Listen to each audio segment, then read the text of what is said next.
Welcome back to the party, everybody. This is Morty, and I am your host, Lunch, aka the Indian Jesus, here to resurrect the second coming of common sense. How's everybody doing tonight? Big shout out to the replay gang. Thank you so much for coming back to check out the party, even though you missed the live party. Guys, that is the best part. So make sure you are here every Monday, Wednesday, Friday, and, sometimes whenever I feel like it. So hit that subscribe button, ring the bell, and you will never, ever miss another Indian Jesus live party ever again. Let's also say thank you to my6shirt.com. Whatever your persuasion, they've got something for you. And of course, it is the only place to get your very own The Indian Jesus official merch.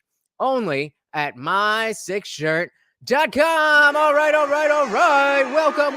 Welcome to the party. Hey, we got Zippy in the building already. What's good? Welcome, Zippy. Good to see you.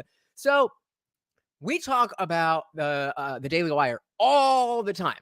Between Ben Shapiro and Brett Cooper, between Candace Owens, all of these people, it's something we talk about like almost nonstop.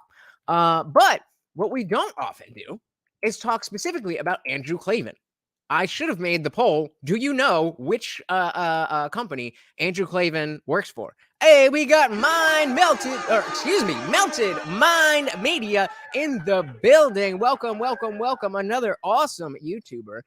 Just dropped the link to his channel. Please, definitely go check him out. Welcome to the party, brother.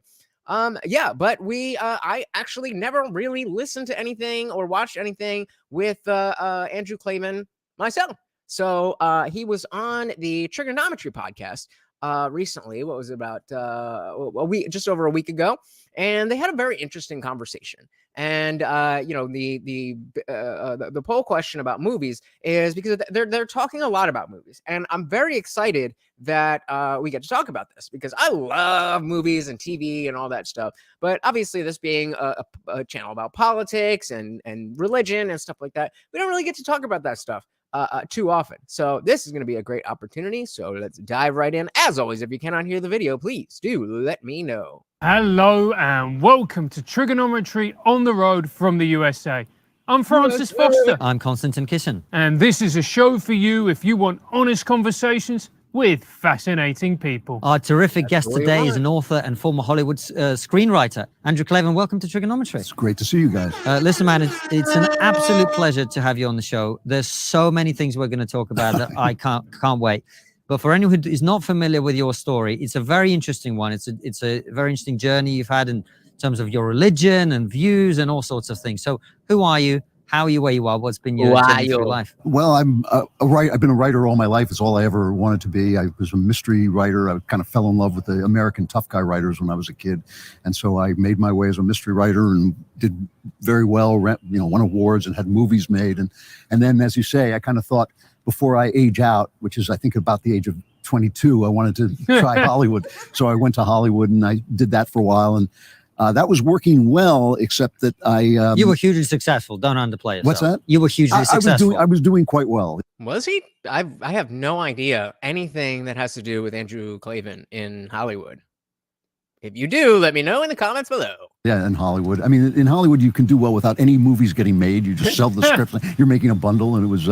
I was having fun, but unfortunately, I had been living in the UK for 7 years, all through the 90s. And I came back, and shortly after I came back, 9/11 happened.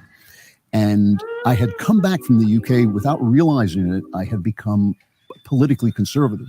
And I didn't even know it because I wasn't dealing with American politics.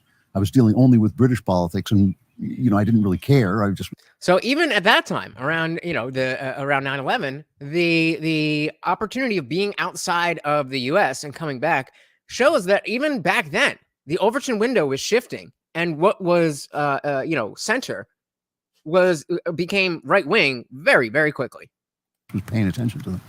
And I came back and I suddenly found that all of the people that I liked listening to, from Rush Limbaugh on, were conservatives. And I thought, well, that's a shock, because I had left. I had been a Jewish liberal, typical Jewish coastal liberal. And at the same time... See, I didn't even know he was Jewish. Or really slightly afterwards, a long, long journey of conversion came upon me. And so when I say I was Jewish, I was racially Jewish, but I had no religion. And I suddenly began to realize I was a Christian. And so at the same time, I became a loudmouth conservative because 9/11 had happened and Hollywood was making these movies showing us as the bad guys. And they were making movie after movie showing us as the bad guys. And I thought, this is a terrible thing to do. Again, what movies were they showing us as the bad guys? I mean, I remember Zero Dark 30 that came out way, way later, but that was about when, when they got Osama bin Laden, and they were definitely the heroes in that, even though there was some torture scenes. I don't know how well that word goes with YouTube. But what movies were showing? I mean, there was definitely people out there who were like, "Oh, America's horrible. We did this. They hate our freedom." Da, da, da. But I can't think of any movies that posited Americans as bad people. So he says the left and right are extremists, but politics makes everything worse. Absolutely, absolutely. I wouldn't say the left and right are extremists because that's essentially that's the binary. So that means everyone would be extreme. And so, not everybody can be extreme because then being extreme is the normal. But I think if you're trying to say there are extremes on the right and on the left, then certainly agree. And politicizing things makes it worse, not only because it gives those extremists a reason to act in extreme ways, but it brings more people into the fold and more people feeling like they have to they have to pick a side. So he's an anti-Christian sentiment in film. Okay, I mean, I guess I could see that. But even so, at that time, the big thing wasn't, anti-Christian. It was like the Christians are the good ones and the Muslims, according to the zeitgeist, were the bad ones. So, I mean, again, if you guys can think of a particular film, I would love to have an example. So Zibby says, if you say you're left or right, you may be extreme, as the processes of left or right are one-sided these days. Fair, but I think it's still a little too extreme to say the left and right are all extremists. I know you didn't say the word all, but you didn't specify. So that's really, it sounds like that's what you're saying. And I do agree that the establishment narrative of the left and the establishment narrative of the right are very, I guess you could put there's a lot of extremist factors in that. But it's important to differentiate the establishment and the politicians from the people who are voting. And I'll go out. We're struggle streaming. Can you see me? All right. Let me know if you can't see me and we'll back it up. Even the movies that were opposed to Vietnam were made after Vietnam was over. And so I started to talk about that and write about that. And I even went to Afghanistan and had myself embedded with the troops so I could speak with authority. And I said, you guys are really messing this. This is wrong. It's wrong when their guys, it's not wrong to disagree with the war. But while our guys are being shot at, you shouldn't be making movies like this. Well, that on top of becoming a Christian, my Hollywood career died like that. I mean, it was instantaneous. But simultaneously, because God does take care of his poets and his fools, and on both, I started to do these kind of satirical videos about conservatism, and that became a second career. And so now, holy crap, he wrote the Homelander series for the boys. That's dope. I'm looking at his Wikipedia here, and he's got all these books, and then the Homelander series. I'm just watching. Oh, it's different. Okay. I thought I knew it was based on a thing. I just didn't know. But yeah, I'm trying to look for, actually, let's keep this up. I was trying to look for where he was writing. He said he had wrote about it a lot. And I'm trying to see if there's anything particular about these movies. Because I don't know what he's talking about. And I can see where, I'm not going to be the type of person who's going to be super, like, I'm not going to necessarily remember a movie for its anti-Christian message if it has one, because I'm an atheist, so I don't really care. But again, I don't really know. So he says, my bad, the established left and right are bad, but many support them blindly. That's the issue, that dogmatic adherence to ideology. Exactly. Well, I have this kind of remarkable career. It's like this is now, as I enter what must be the last phase of my life, unless I'm immortal. I find myself having the career of my dreams. I'm writing nonfiction about the things I understand in the culture and how Christianity speaks through them. I have a new mystery series going on, and I'm working at the Daily Wire as a podcaster. And it's really been a remarkable journey. The only thing I'm not doing anymore is Hollywood. And to be honest with you, I never really liked the movie business anyway. I mean, it was just something I did because it seemed like the next step in my career. Right. So that's the one thing that has been, I was literally canceled. I mean, I was literally just blacklisted and went dark there. But other than that, things have been remarkable. Yeah. That's interesting. Like I said, I really didn't have any experience listening to or watching Andrew Klavan. So seems like a nice little elevator pitch of his life. And one of the things you said to me, because we met here last year, and I still remember this, we were talking about screenwriting and writing in general. And you said, every great story begins with a boy and a girl. And once I got past the transphobia and the homophobia of that statement. Zippy says, do you think it is hard to be a dogmatic centrist? Given all the variables, it seems like it would be harder. My instinct is to say no, because just because you're a centrist doesn't mean that you don't have opinions. It just means that your opinions are, on that spectrum. They're more to the center. So you absolutely can have the opinion that, like, let's take gay marriage, for example. So maybe not so anymore, but when it was, let's say, take it back to 2013, when it was, a relevant issue, then the right-wing argument would be marriage is a man and a woman, and the left-wing position would be that, love is love, and you should be able to marry whoever. Where the centrist position would understand that marriage is specifically a religious sacrament, and that it has ties to the government, but it is, it shouldn't be barred from gay people partaking. And so you could have the position that, gay people can have like the civil union or whatever it was. And that is a good way for them to reap all the legal benefits of being married, in hospitals and all that stuff, but not stepping on the toes of religious people who say that marriage is this very specific thing. And I can be dogmatic about that position and not be willing to listen to anybody on why I should change my mind about that. So just because you're a centrist doesn't mean you can't be dogmatic. I think it is a bit harder given all the variables, like you said, but certainly not impossible. Certainly not. It really made me think, because that is so fundamentally true. Yeah.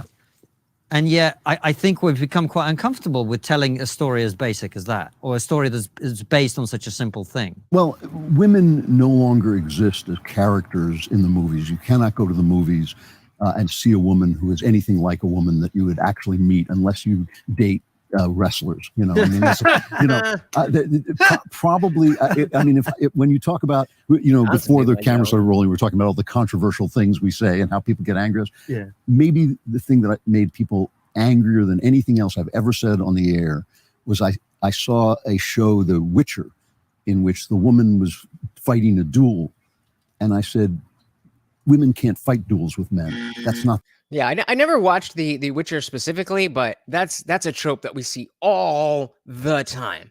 That there's just women who can, because they're women and they're the star, they could do all these things that you can't do. It would never happen.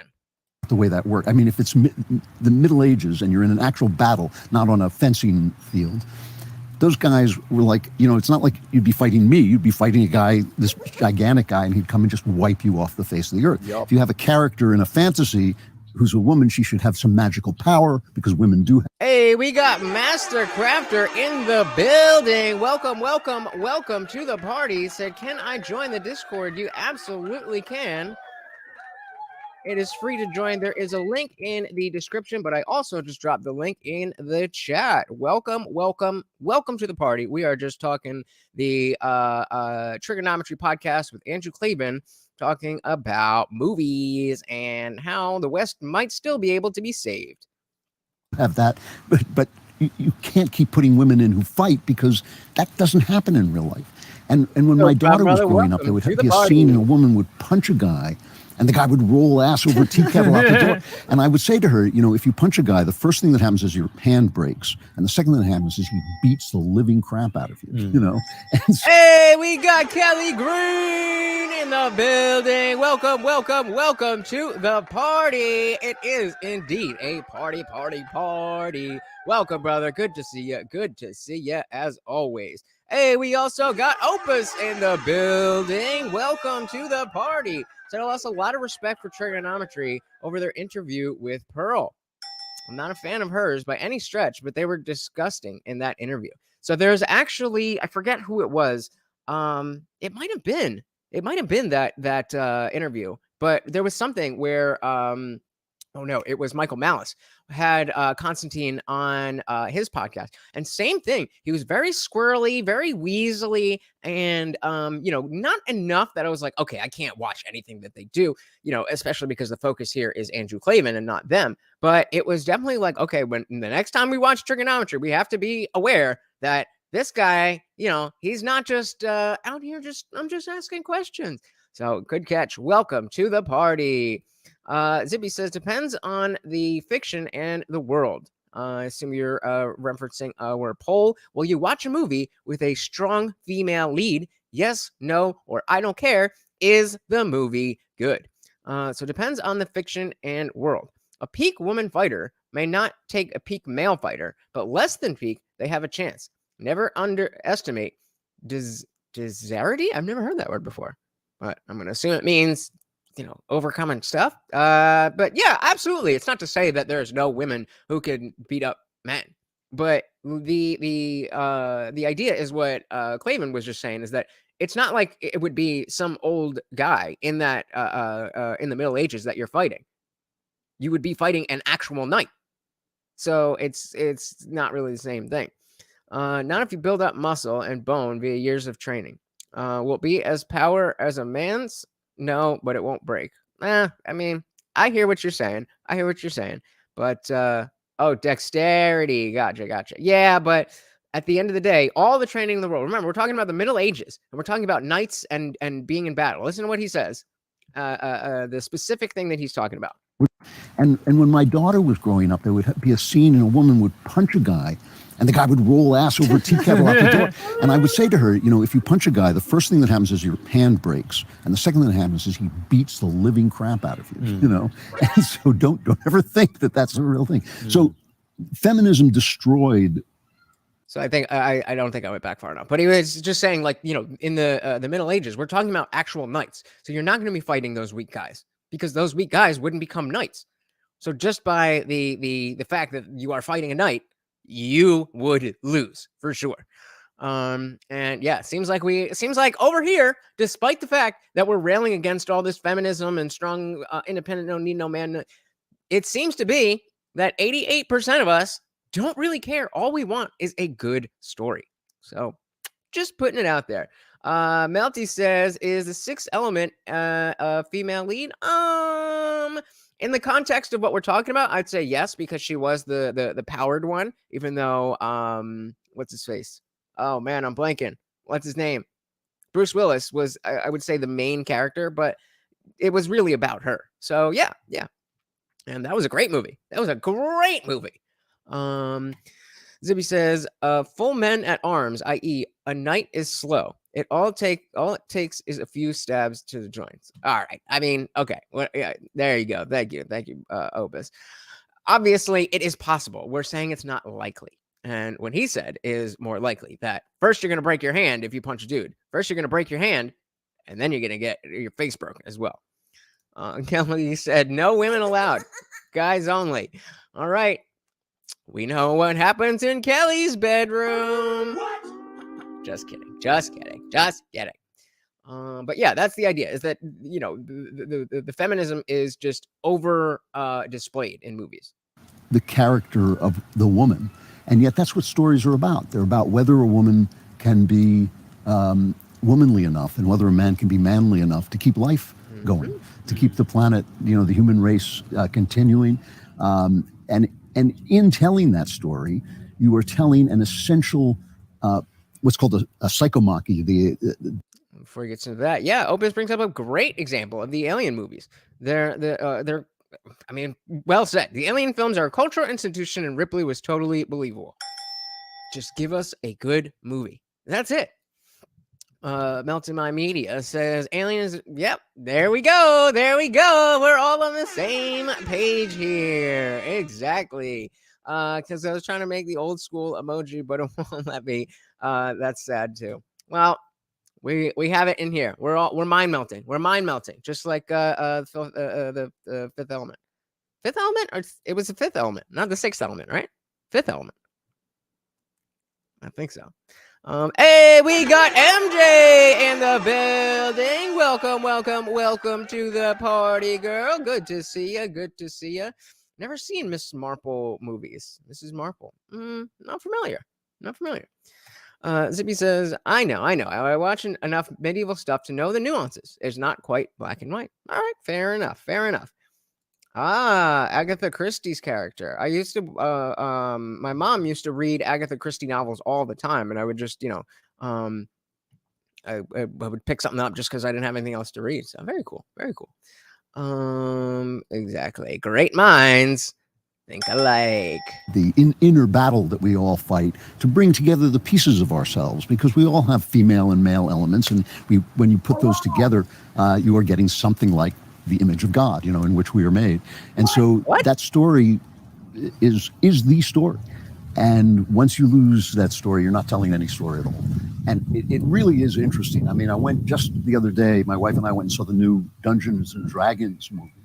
And the first thing that happens is a giant bad guy comes in. This is a classic scene, because this is the scene where Brad Pitt is reading the script and says, oh yeah, I'd want to play that part.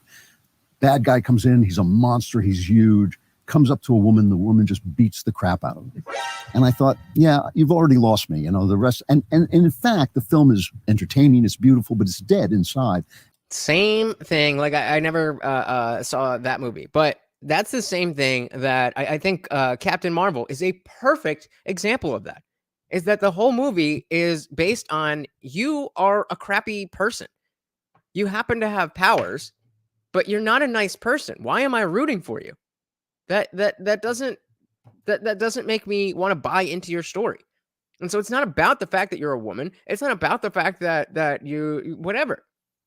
It's just about the fact that this is not a good story. Your lead is not somebody I want to win in this whole thing. MJ said, did Klavan just say that God is both male and female, or did I mistake that? I think that's, pretty much what he was saying. Yeah, Zippy's like, wait, what? Let's back it up and see exactly what he said. Oh yeah, I'd want to play that part.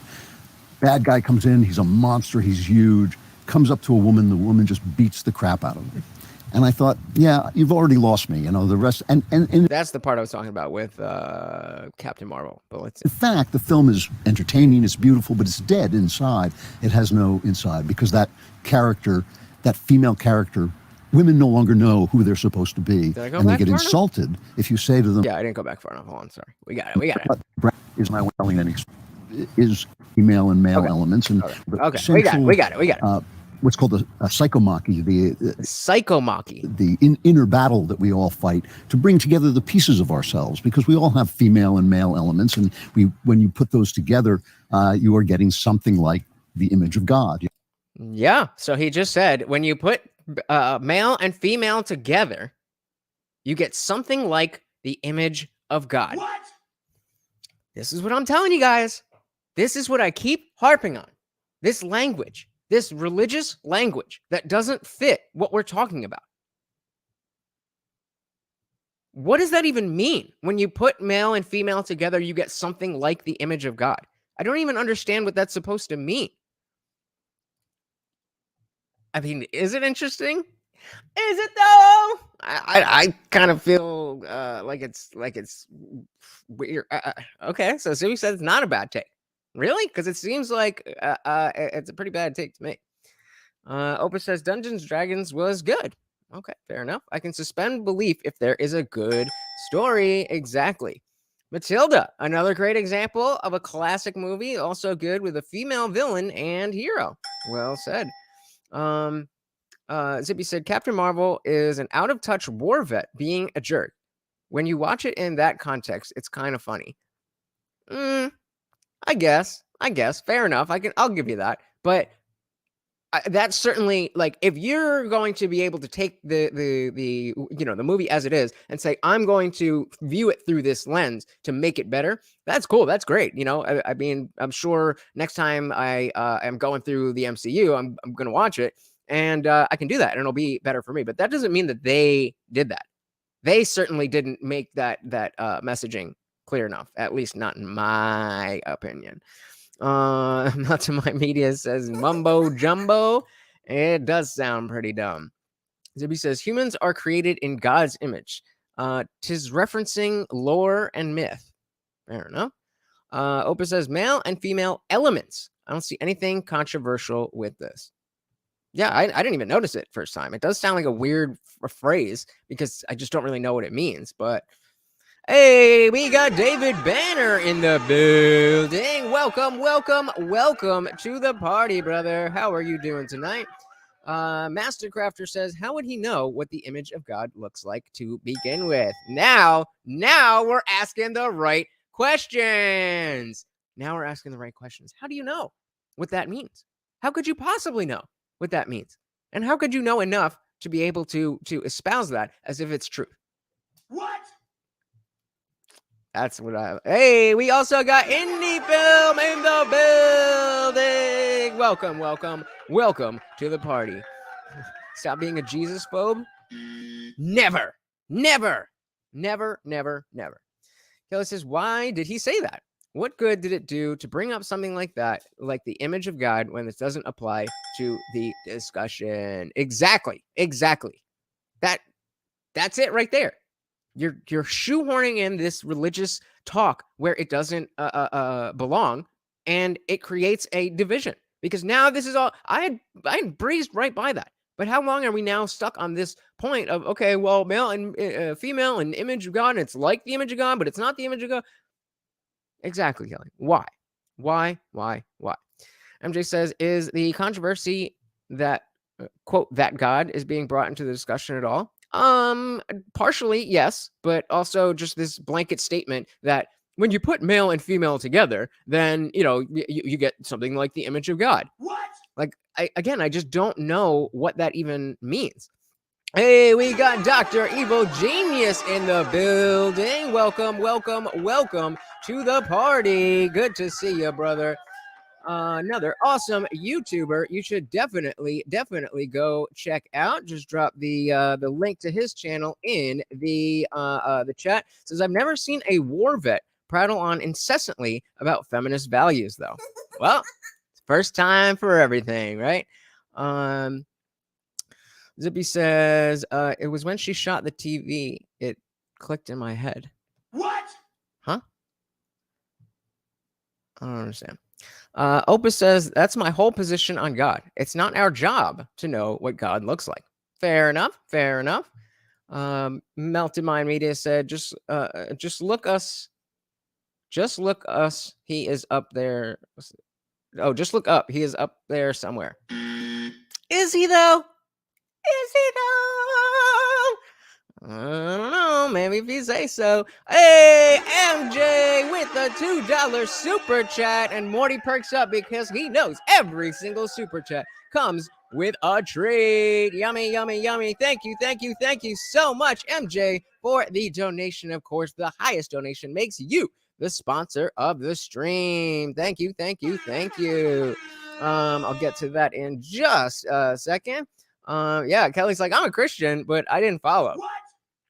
I mean, I'm pretty well versed in Christian language. I grew up Christian. It was confirmed in the Methodist Church. So it's not like I'm, just somebody who's never had religion, but yeah, I breezed right by it. Opus said, organized religion is pretentious to pretend that they know God's image. Speaking my language. Zippy says to Dr. Evil, she was brainwashed and half crazy. Uh-oh. Morty, wake up, treat delivery. Now that you said that, I gotta fucking give him one. Dr. Evil Genius says the Bible does make reference to male and females being made in God's image. Of course, that I don't think anybody is arguing that. It's just, again, a weird phrase to just stick in here while we're talking about movies. But I don't disagree. Zippy says it clicked that she was out of. What are you guys talking about? He might be. Yeah, I don't know what you guys are talking about. Any Film says back in the 80s when Christy Brinkley used to wrap her legs around my body, it was pretty damn ethereal. All right, good for you. Good for you. David says Morty was getting weak. He hasn't eaten since Friday's stream. It's up to you guys. It's in your guys' hands. Hey, Dr. Evil Genius steals the sponsorship spot before I can even update. And of course, a $10 super chat or higher gets us the peanut butter banana treats. Good job. Oh, you're ready, aren't you? Aren't you? There you go. Thank you so much. Let me get to a few more of these and let's dive right back into the video. Thank you so much, Dr. Evil Genius. Very much appreciated. So Kelly says, of course, people are made in the image of God per Christian belief, but I still didn't follow based on the subject. Agreed. All right, so let's dive back in here. In which we are made. And so bring together the pieces of ourselves, because we all have female and male elements. And when you put those together, you are getting something like the image of God, in which we are made. That's different than saying we're all made in God's image, but whatever. And so that story is the story. And once you lose that story, you're not telling any story at all. And it really is interesting. I mean, I went just the other day, my wife and I went and saw the new Dungeons and Dragons movie. Shout out to Dr. Evil Genius one more time for being the sponsor of the stream. Sorry, MJ, to kick you out of the spot already, but the man came through. We got some more here. For $9.99, you can support this spoiled, well-treated dog for a day. Exactly.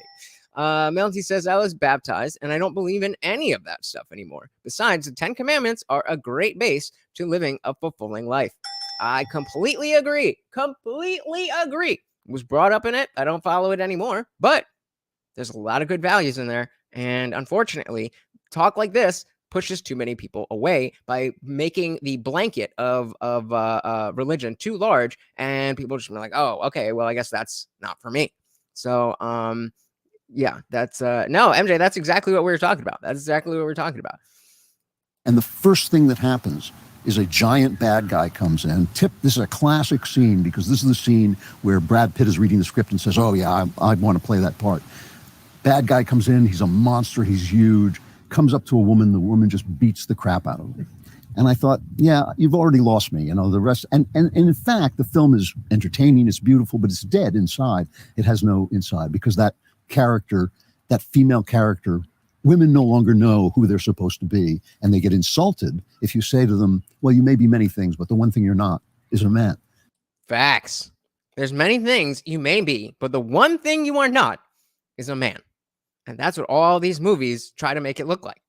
They just, instead of telling stories that highlight the feminine aspects of what make women strong, they just try to swap out a man and put a woman in a man's story. Doesn't really work.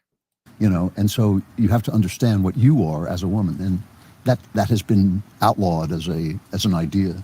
And it signifies something in the culture to me, that very basic, it's the core, it's like a house without a foundation. Well, I wrote this book, The Truth and Beauty, and in it I have a chapter on Frankenstein by Mary Shelley. And I point out that when people read Frankenstein, it really starts the science fiction genre. She basically invents the modern. Have you guys read Frankenstein? Obviously, you're familiar with the idea of Frankenstein, but the actual original book from like I want to say like 1700s. It was early. I mean, fact check me on that, but science fiction genre.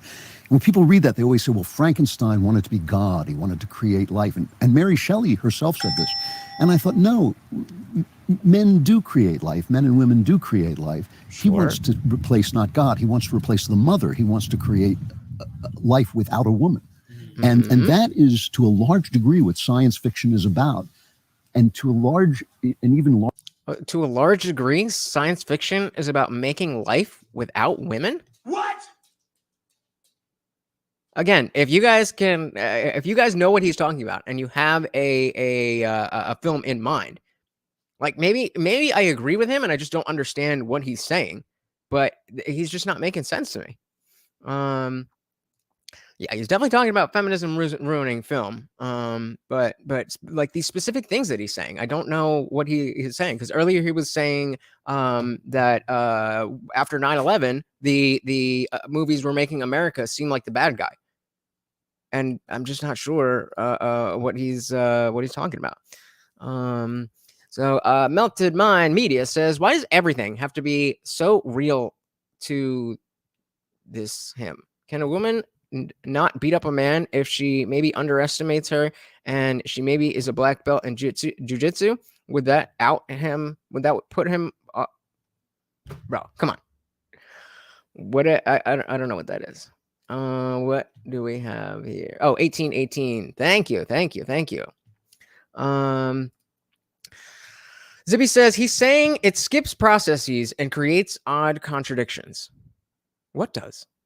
Am I stupid? I feel like you guys are just saying random shit. What are we talking about?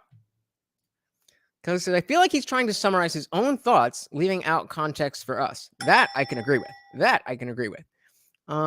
Jiu-jitsu certainly is a defensive art. That doesn't mean it can't help you in certain areas, but when it comes to like street fights and stuff, you're better off knowing striking stuff than jiu-jitsu, unless you're my size, where it doesn't matter how you ain't getting in there to hit anybody. Very true. Master Crafter says all of the major Abrahamic religions have very similar moral architecture. This leads me to believe that this moral architecture exists outside of religion. It's crazy how many have been killed for the differences. I like this guy. Welcome to the channel, brother. I like this guy. I completely agree. I mean, this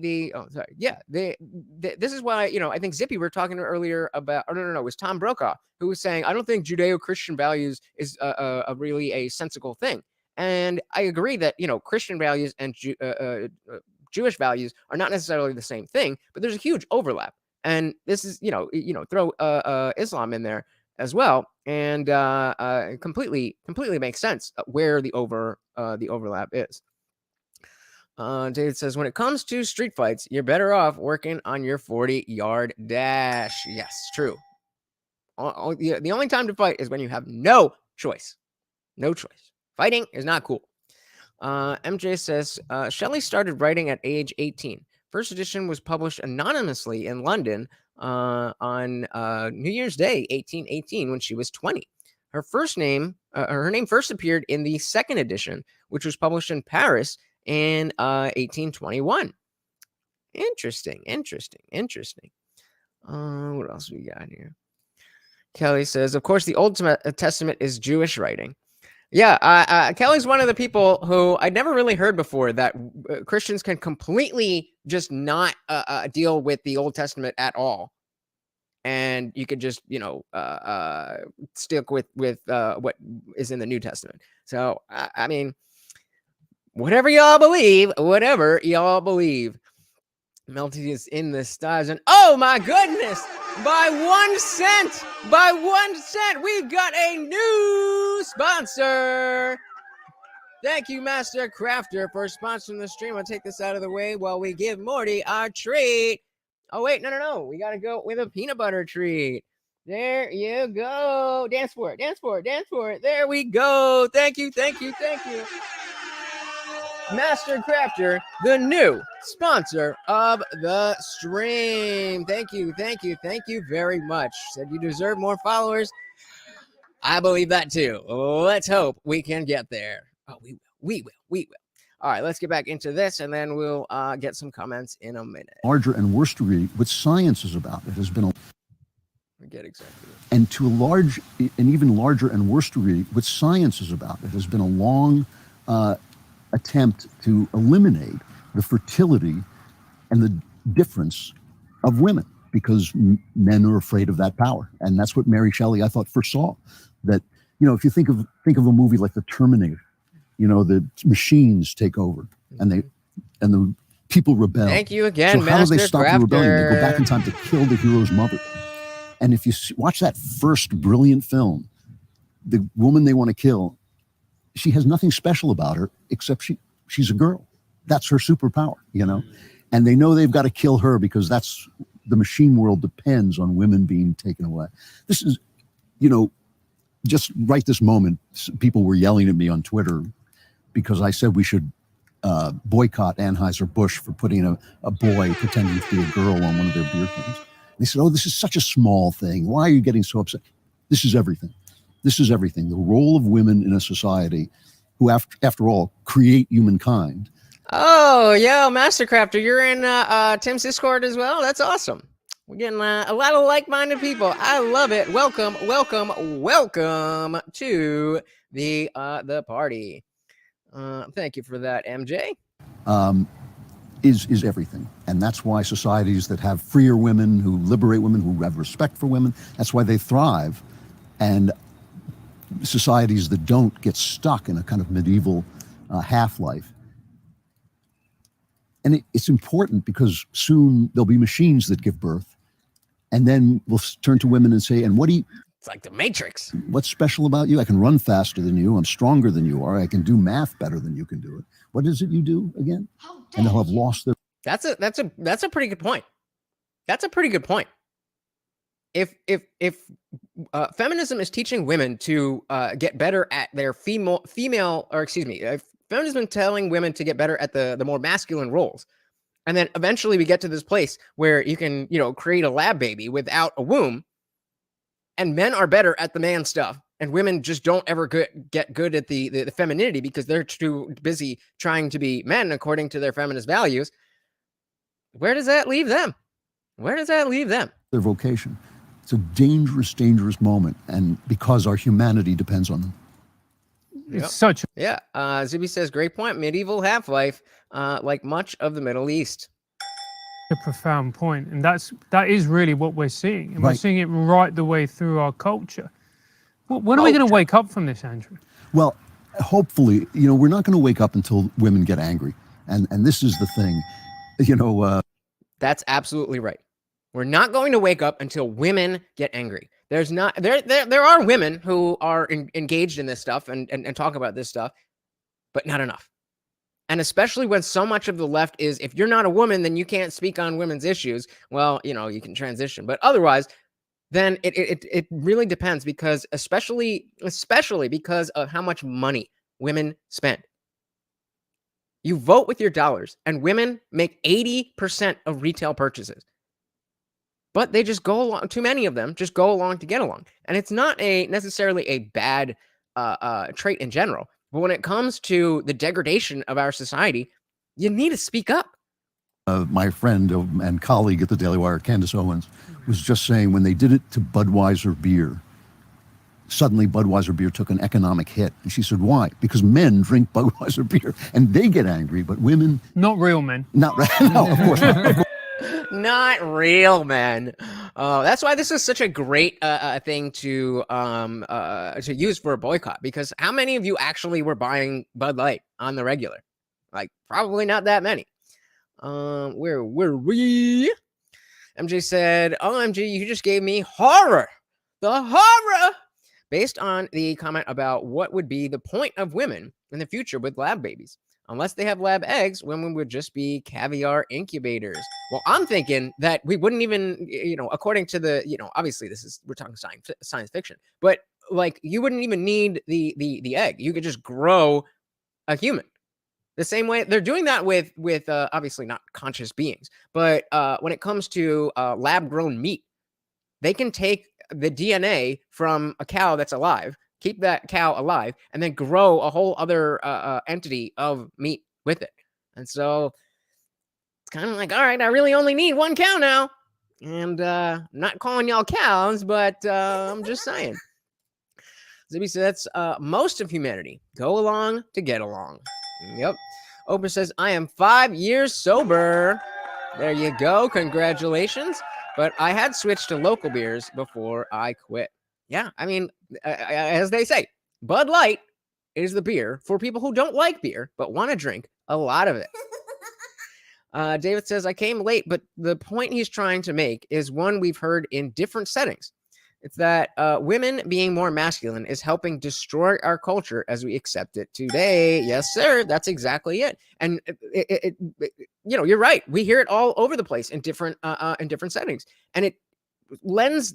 Now, just because a lot of people agree on something doesn't mean it's true.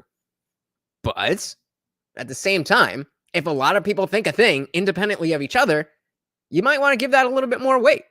Oh, good point. Good point. Zippy says, we have robot wombs that can birth pigs. I didn't know that. So if they can do it on pigs, and what was Dolly, the lamb that they cloned? So, MJ, your lady's time might be up. Might be up. Who knows? Of course not. And certainly not men with any taste in beer. Right? But she was just saying that men don't take this stuff quite as much as women do. Women have been convinced. My problem with feminism was always the same thing. It was not that women shouldn't have choices. It was that their values are men's values. Exactly. Did I not just say that? Exactly what I just said. Exactly. Say. Melton said, I just posted about the pigs grown in a lab. All right, let's check this out. AI powered. All right. Thank you, Melted Mind Media. AI-powered robot in China gives birth to 7 piglets. Marks assessed the first ever automated animal cloning technique. So what I want to see is, did they need, what parts do they actually need?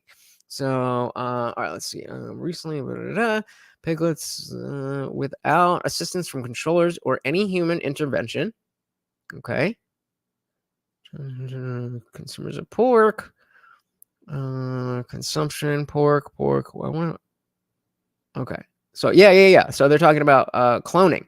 So this is along the same lines of what I was saying with the this is the lab grown meat. Precisely what I was talking about. And yeah, they can just do this. They can just do it, guys. So it's only a matter of time before they are doing it with humans. Indie Film says, as far as the DNA goes and cloning, you have a man and woman. They make unique DNA, and that is something humanity should never lose. Definitely agree. I think that our that word humanity, and I don't know if you meant to, but capitalizing humanity, the idea that it can be boiled down into this scientific process, which I believe it is in the first place. But the way that it happens, where we grow up and we are, we have these instincts and desires, and we meet each other, that to me is a very beautiful thing about humanity. And if it just comes down to print out another baby, then it kind of, I don't know, it's just not really the same magic. You know what I mean? Definitely dystopian. Yes, sir. Melty says, clones. Whoa, you want 2 of me? You don't want 2 of me. 1 of me is enough. You don't want 2. David said, and that's just the research China allowed to be public. Scared to think what they are up to in the dark. Kelly said, clonings are going to end up like the Cosby clone cartoon. You never know. Two times the Indian Jesus, two times the treats. He would definitely like that. He would definitely like that. All right, where were we with this? Women shouldn't have choices. It was that their values are men's values. They say, "Oh, you're just a homemaker." You know, you think, really, just a homemaker? I mean, isn't the home the basic building block of the state? You know, you're just raising children. You're just creating new people. That has been the feminist archetype from the very beginning. Simone de Beauvoir said women should not be allowed to stay home and raise their kids because too many women will choose to do that. And they have been convincing women that this is a minor thing. This is being thrown out of the society. How dare women have choices? We're feminists. We don't want women having choices. What? Wait a minute. So when you say, how long will this last? The answer is until you start to have women saying, wait a minute, we've been duped. We've been duped out of ourselves. And you're starting to see it now. I mean, we were talking about Mary Harrington, who's just this brilliant, Oxford educated thinker. And she, had a baby. She was totally in with the left, had a baby. And she thought, no, I actually kind of like this. I actually kind of want to do this. And when more thinking women have that kind of courage. That's what I was thinking. But now apparently we have House of Cosby's season 1. Well, that we are definitely going to check out in the after show. If you have not already done so, join the Discord. Thank you very much, Kelly Green. Then you'll have ideas trickling down that will counter feminism, because feminism has just been a mistake. It has made everybody miserable. Yup. You wonder why I get it. I wonder why people get upset at you on Twitter. But let's move to the movie business for a little bit. I'm a huge movie fan. Okay. I've loved movies right the way from year dot. It's my passion, my love, movie buff, movie nerd, whatever. What's going on with the movies? I can't remember. I mean, there's the odd movie that comes along and I go, oh, I'd like to see that. But nothing really compels me like it used to. Yeah. What's going on? I agree. And I mean, I am, I am a fan of the MCU, and I jumped on that late. So I didn't get to, watch the movies with everybody else. So I'm holding on a little bit longer than I feel like a lot of other people are with with Marvel movies. But even the Marvel movies, which I do enjoy and I like getting into them, aside from those, the movies that come out, first of all, they're all sequels or spin-offs, or there's nothing original. And when they do have original movies, they're usually really good. I don't understand why there's not more of that. We have like what was that movie? Everything Everywhere All at Once or whatever. That was an amazing movie, and it made a lot of money. So why is there not more people trying to make individual or unique intellectual property? It don't make no sense. It says, I feel that take two. I don't care about all the new movies coming out. Yep. So he says he's not wrong. It's not about equal treatment to equal circumstance. It's about better than Eunice. Holier than thou, they might say. Kelly said, he's stoned and my brain circuited to remember the House of Cosby's. Hey, that's stoner mind. You must have been, if you were stoned the first time you watched it, then it's sunk in with the THC. Pastor Crafter says MCU died with Iron Man. Yeah. I'm hoping that by the time they get to Kang Dynasty and Secret Wars and everything, they can pull something off. I know it's not going to be as good or as big as in the Infinity War Endgame story, but I'm just fingers crossed. There's got to be something there. No, hey, this is the show. We hanging out, we chilling, we partying. Zippy says Iron Man 1 was the best Iron Man. Yeah, oh, definitely. I mean, the first or the sequels were kind of the same thing, and I think the fact that it laid the groundwork for everything that happened between Iron Man 1 and Endgame is you can't top that. Shang-Chi was a decent movie, but just all of Phase 4 has been garbage. I thought Multiverse of Madness was fun, but really nothing more than that. Shang-Chi was probably Shang-Chi was probably the best movie, not thinking about like connecting to the rest of the MCU. But yeah. That was actually, I take that back. Spider-Man, what was it? No Way Home was definitely the best movie of season 4. MJ said, so is this dead internet theory? It is really our current lives, or is this just the Matrix? I don't know. Could be. Oprah says another part of perception that, quote, all movies suck these days also has to do with that social media has changed our attention span. Facts. He says, IP mafias drive the market. No one can invest in something the mob does not like. Yep. Yeah, Doctor Strange was my favorite MCU movie for a long time. Until I binged them all, but I was getting into the lore and like the breakdowns and stuff, and so that's one of my favorite MCU movies of all time. And then Zippy says Iron Man 2 was meh. They really did a bad job with the villain. Completely agree. And this is kind of why I wanted to use this this video for tonight, because we don't get to talk about stuff like this a lot, and we we might mention it here or there when somebody brings something up, but the fact that he was working in Hollywood allows us to kind of spread our wings a little bit and talk about some other stuff. Yeah, totally agree. See that, but nothing really compels me like it used to. Yeah. What's going on? Well, there's two things. One is that art forms have a natural life cycle. They can come back. They don't necessarily die forever, but they rise up at their peak, usually very early. So maybe we're just in the low part of a cycle where all the movies right now are really bad, and then we'll go through a phase where there's enough people watching all these movies that don't want to see this low bar of what is accepted as a blockbuster movie, and then they will start making the movies, and it'll be a lot better, hopefully. Early on, to me, the peak year of the movies is 1939. I mean, and what happens at that peak is that the popular movies and the critically acclaimed movies are the same movie. So when you get it, that was weird that we both just did that thing. But yeah, you don't see that anymore. How often do you see a movie that is just trashed by critics on Rotten Tomatoes and the audience score is through the roof? I see where this is going. Well, it's true. You get an era like where the theater is thriving. Shakespeare is the popular playwright. Yeah. You get the novels are thriving. Dickens, one of the greatest novelists ever, is also the best-selling novelist. 1939, if you look at the 10 Oscar nominees, they're also some of the greatest films ever made, including The Wizard of Oz, and I don't know if Gone with the Wind was that year, but it was almost that year.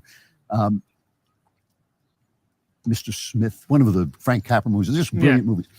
As an art form ages out, they split into popular trash, like these Marvel movies, these superhero movies, and these kind of tiny little intellectual exercises that the critics think are so important, but the rest of us can't stay awake through.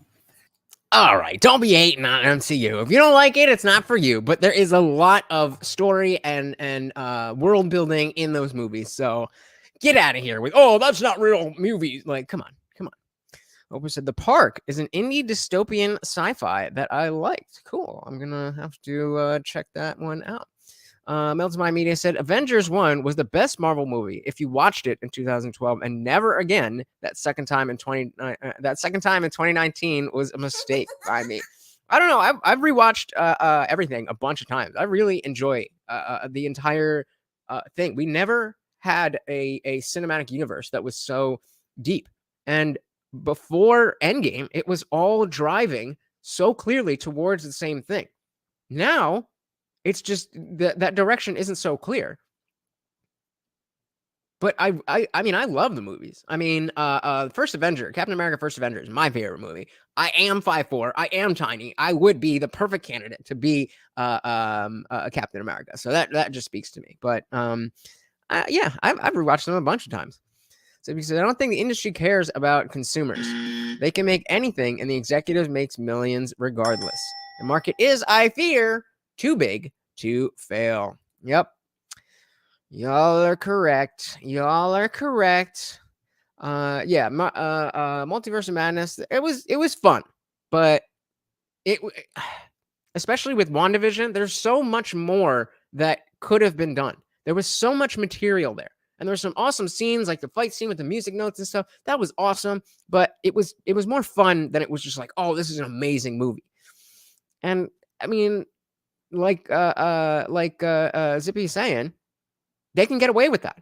Now that they know they can get away with that, then it's just like, all right, well, just, work as hard as we need to. Just kind of like, for the UFC fans, like John Jones, he's only fighting as hard as he needs to. If you come in there and put him in there with some mid-tier guy, you're not going to get a fantastic show because he doesn't need to put on a fantastic show. Opus says Eternals was awful. Did you notice that they changed the spellings of all the Greek gods, rewriting history? Kind of like, Cleopatra. I did not notice that. I didn't think Eternals was that bad. I did see it in IMAX. So I think, again, it was very, what's the word? It was a spectacle. I thought it was really cool, but not a lot of rewatch value. It's a sort of think that cinema and films in general are just not the medium to connect with people as they used to. If people my age at 25 don't care about the movie, these young people who scroll all day will never care about movies either. Okay, good take. All right, let's see if we got anything banging here. Let's just jump back in. I'll put all these up that we don't see. Mastercraft said, what did you think of Man of Steel, the first new superhero movie? I think it was all right. It was all right. I think, given all the ish with Ezra Miller, I'm still willing to see what's good with The Flash and see if the DCEU can kind of redeem itself. But so far, it's all fallen flat for me. MJ says, do you notice you appreciate different things about a movie when you watch it again? For me, I realize it isn't really the movie that I like, but the good feelings around what was going on in my life at the time. Yeah, absolutely. There's definitely, I'm very much, I very much get lost in the narrative of the movie. So like the first time I'm watching the movie, I'm not like looking for deeper thing. I'm just like, escapism and just that happened and that happened and that happened. The next time I watch it, now I know what's going to happen. So I'm paying attention to other things. And so definitely, absolutely. All right, let's jump back into this and we'll get some more comments later. And that's the one thing that's happening. It's simply a matter of the art form aging out. And a lot of that energy went over to TV in the 2000s, the early 2000s. I remember watching a show here called The Shield and thinking, oh, gee, they're doing everything I did in the second golden age of mystery writing. I was writing characters just like this, and now they've all moved over to TV. And we had 20 years of great TV here. I mean, it was really brilliant stuff. But the other thing is this idea of wokeness. I like that, Zippy. Which is actually a very deep, we use it as a slogan, as a catchword, but it's actually a very deep philosophical moment. It is the bottom of atheistic philosophy. Oh, come on, man. The bottom of atheistic philosophy. That doesn't mean anything. There's really no such thing as atheistic philosophy. Atheism is just not believing in a god or gods. There's no philosophy behind it. It's just the rejection of a position. Do you believe God exists? Maybe, but no, I don't hold that belief. There's no such thing as atheistic philosophy. This is what I'm telling you guys. This type of talk pushes people who are looking to espouse the values that you want in society away from talking to you. Because that is so condescending. Listen to it again. That is so condescending. Philosophical moment. It is the bottom of atheistic philosophy. And it's impossible to make a good story out of it because it has no inner life. The whole premise of wokeness is there is no spiritual life. There's only power. I agree. There is nothing but power. But that has so little to do with whether or not God is a factor. That to shove that in there, it's very out of touch. Everything that we believe in is power. femininity is power, masculinity, they're constructs of power. And so they can't say anything. You can't say anything about what it is to be a human being. We were talking about there are no women characters. I've always thought, what would happen if you told a story in which a woman character starts out as a powerful businesswoman and then says, you know what, I don't want to do this. I want to make a family. I want a man to take care of me so I can do this. Imagine that.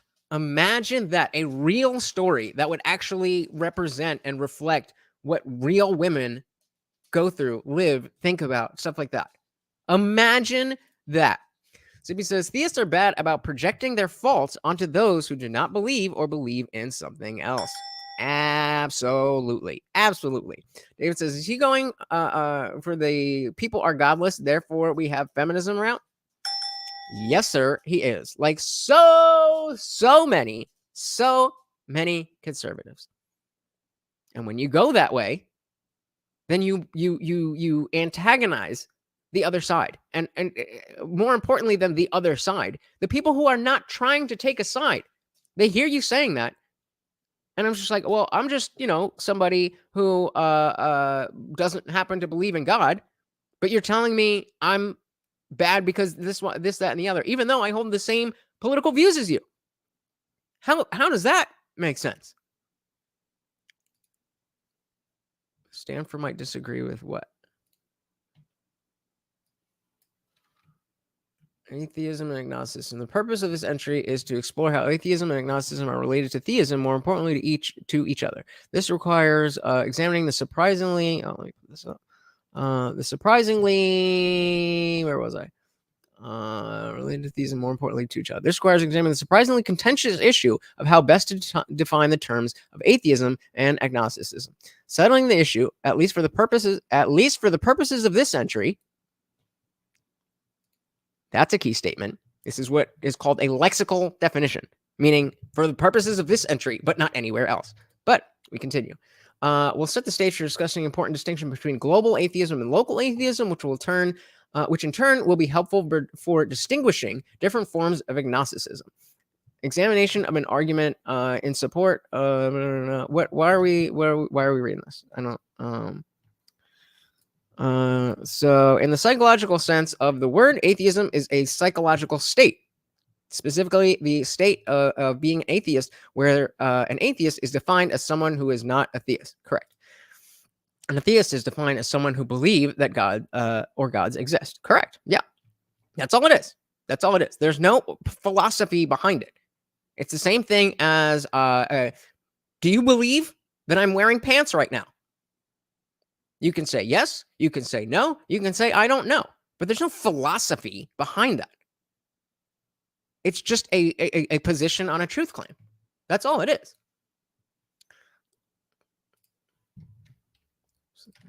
In which a woman character starts out as a powerful businesswoman and then says, you know what, I don't want to do this. I want to make a family. I want a man to take care of me so I can do this. You can't make that movie. And yet, that is the movie, right? You can't make a movie where a guy comes to town and builds a business and he's the hero of the movie, because it's all about power. So if he has power, he must be the bad guy. When you get rid of the... it is. It is. It is definitely a pants optional stream. You do not have to be wearing pants. I am wearing pants, but you don't have to. So what MJ says, at least until recently, the standard metaphysical understanding of the meaning of, quote, atheism was so ingrained in philosophy that philosophers could safely use the word atheism. In that sense, without worrying, they could use the word atheism in that sense without worrying that they might be misunderstood and without feeling any need to defend it. Okay, it sounded like you were saying you just might disagree. What's the disagreement? I'm completely in agreement with all of that. Zippy's not wearing pants. All right.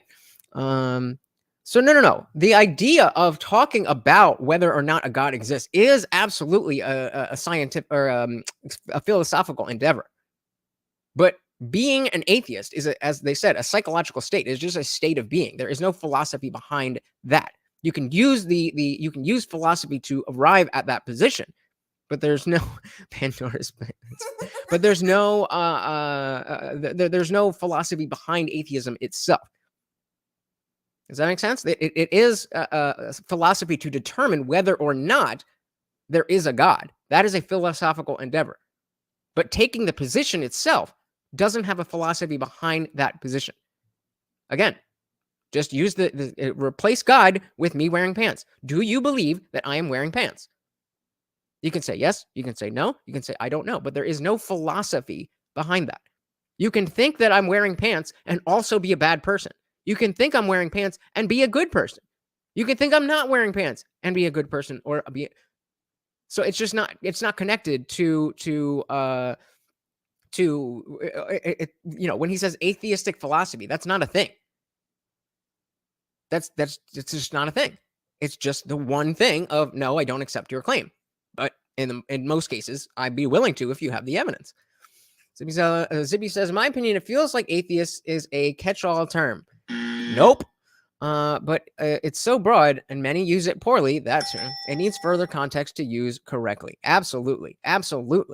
It's not a catch-all term. It's specifically a term that means does not accept the belief in a god or gods. That's what it is. If you fit in that category, great. If you don't, great. But that's all it means. There's nothing more to it. What atheists believe beyond the fact that there is not a God is another conversation entirely. Hey, we got a new sponsor of the stream, Indie Film. Said you are definitely not wearing pants. Your package has to be too big for pants. No comment. I'll just get the dog his treat. But thank you again to our new sponsor of the stream, Indie Film. And there's the treat. Go and get it, boy. Yummy. Thank you from me and from Morty. Let me update this banner here. Spiritual life. There's only power, and that's not a good story. Wow. You know, Yuri Bezmenov, I don't know if you're familiar with him. He was a KGB defector from the Soviet Union. Yes. He has lectures on YouTube, and this is one of the things he talked about, how in the movies at a certain point, Thank you again, the police, Indie the generals, the army, they all became the bad guys. Right. The criminal's the good one. The KGB, not the KGB, the army colonel, he's always the dumb one, the whatever.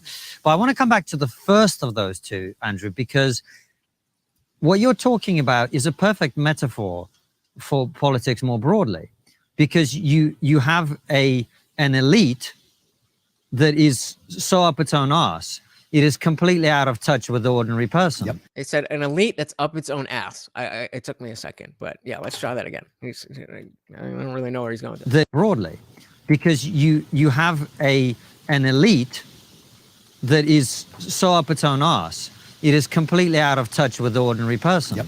Oh yeah, that sounds like every politician or person in any position of power. They're just so far up their ass, they're out of touch with the ordinary person. And so, which is typical, by the way. Right. Well, yeah, right. Yeah. And so that's why the movie, or the screenshots from like the Rotten Tomatoes ratings for comedy shows, like a Dave Chappelle latest show or a movie, and now they're parodies on themselves, where like critics 100%, for they like or dislike something, and it's the opposite way for the ordinary person. Right. And it seems to me like it's not just about aging out; it's about a fundamental detachment of the people in this case in Hollywood from the people who they're supposed to provide services or content to or whatever it is. Oh, absolutely. There's no question that's where the out of touch occurs. Remember during the lockdowns and stuff, how many like multiple instances of celebrities trying to do stuff like, oh, we need to stay home and and making it seem like them staying at home and their multi-million-dollar, sprawling ranch estates and us in our one-bedroom apartments was the same thing. They're out of touch, of course. That's not new news at all. This is how an art form dies. It's Right. It is a coagulation of power in a way.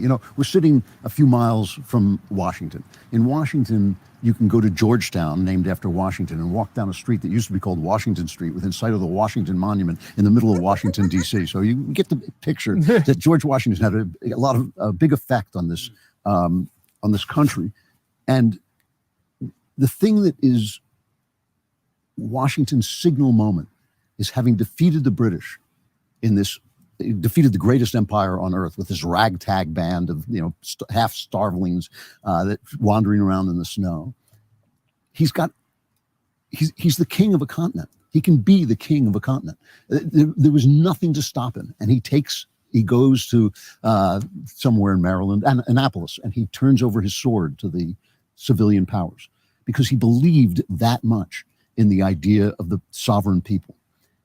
That also, just like you said, has aged out so that at that moment, the most popular man in America was also the best man in America, and probably one of the best men who ever lived. He was but he was also the most. Now, like, the people who are popular are completely detached from the power, and the people who are powerful are completely detached from the people.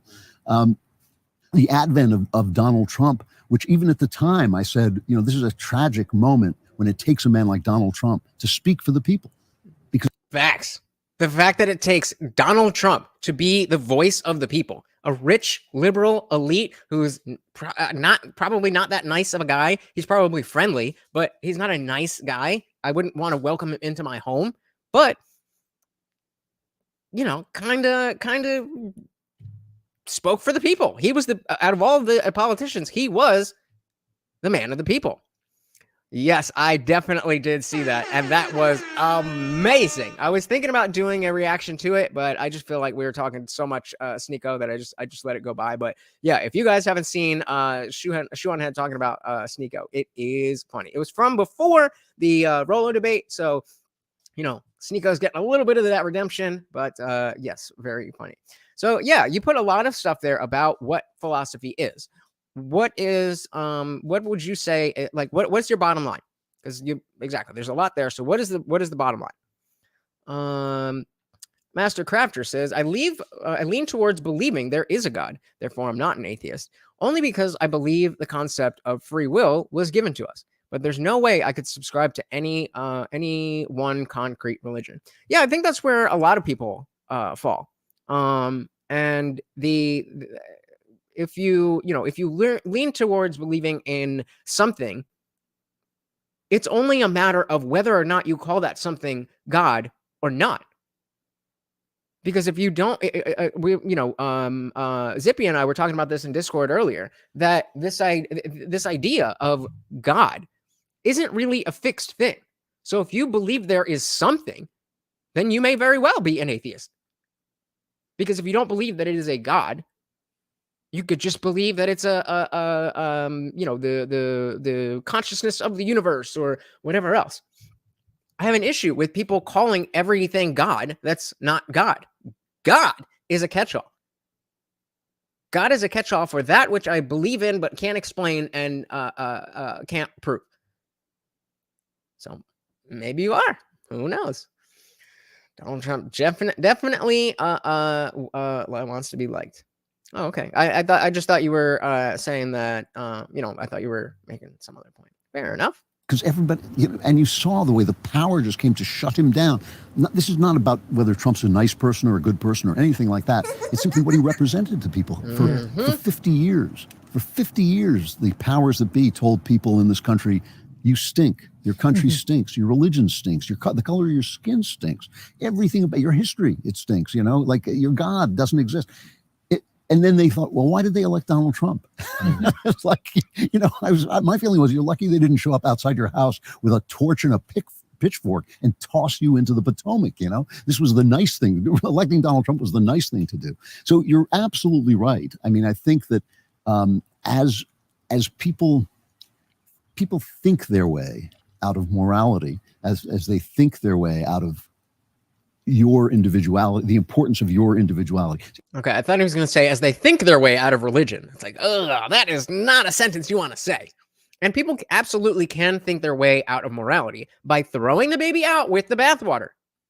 When you connect the truth claim of believing that there is or is not a God to the morals and values that we live, then people who are maybe not as inclined or not as intelligent or not as moral will use that as an excuse to say, oh, okay, because I don't believe in your God, I don't have to follow those rules and I can do whatever I want. And I mean, I believe you can do whatever you want. I just don't believe that you should want to do things that are bad for other people, yourself, society, so on and so forth. And so there's, the subtext is that you're thinking your way out of religion, and religion is the only way to get morality. And that's just not the case. That's just not the case. MJ said, religion isn't philosophy. Religion is believing in a God or gods. For me, it is in God. I'm a Christian. Yep, agreed with that. Opus said it wasn't what he represented. It was what he was for it wasn't what he represented. It was that he was outside the Forever Party. That, yeah. And I mean, but he got that way by what he said. And what he represented. So he said, two-party mafia-backed system is why we chose Trump. Yep, absolutely.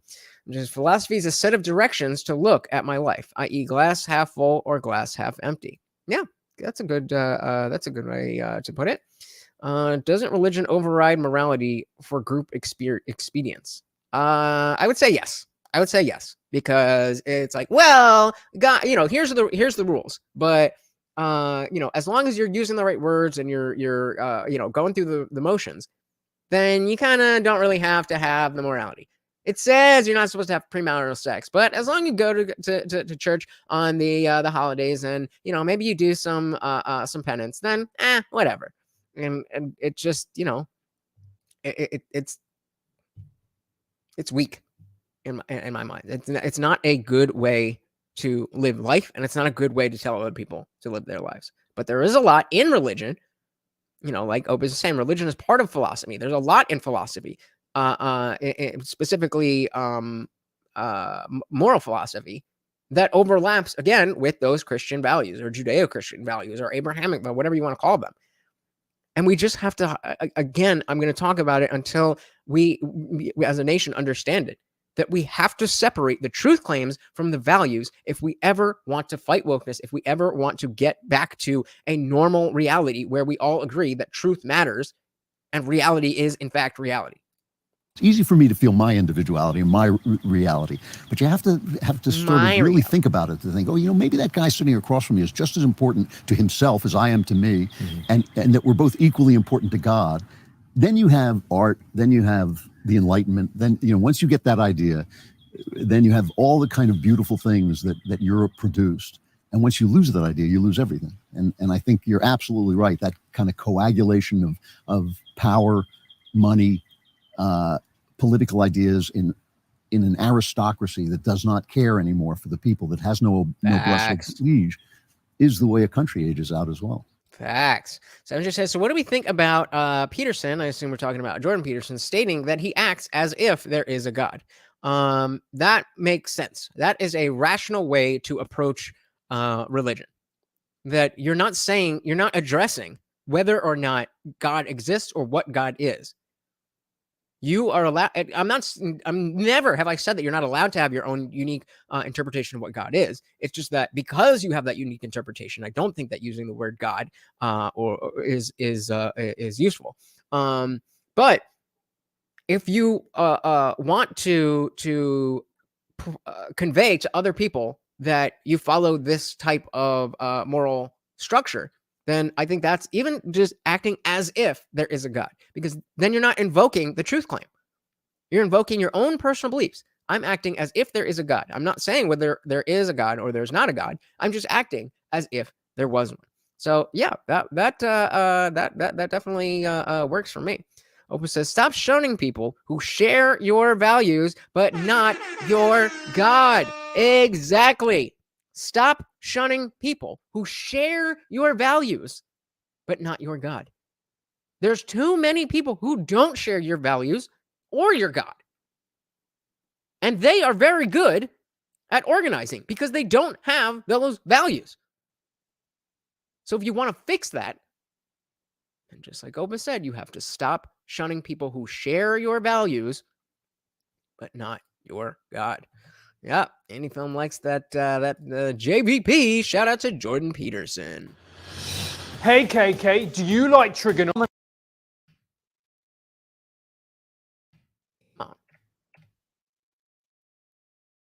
Even for someone of my persuasion, that's a bargain. See you all on Locals. And you can see it, but going back to this idea of the movies, where the values that America used to embody and used to celebrate, if you think about the movies of the 80s and 90s, strength, resilience. Hold on. So David's saying, what about those 45,000-year-old cave paintings? I'm sure they were considering God when they were writing on cave walls. Why do you say that? What makes you think that? And I don't know much about the caves paintings specifically.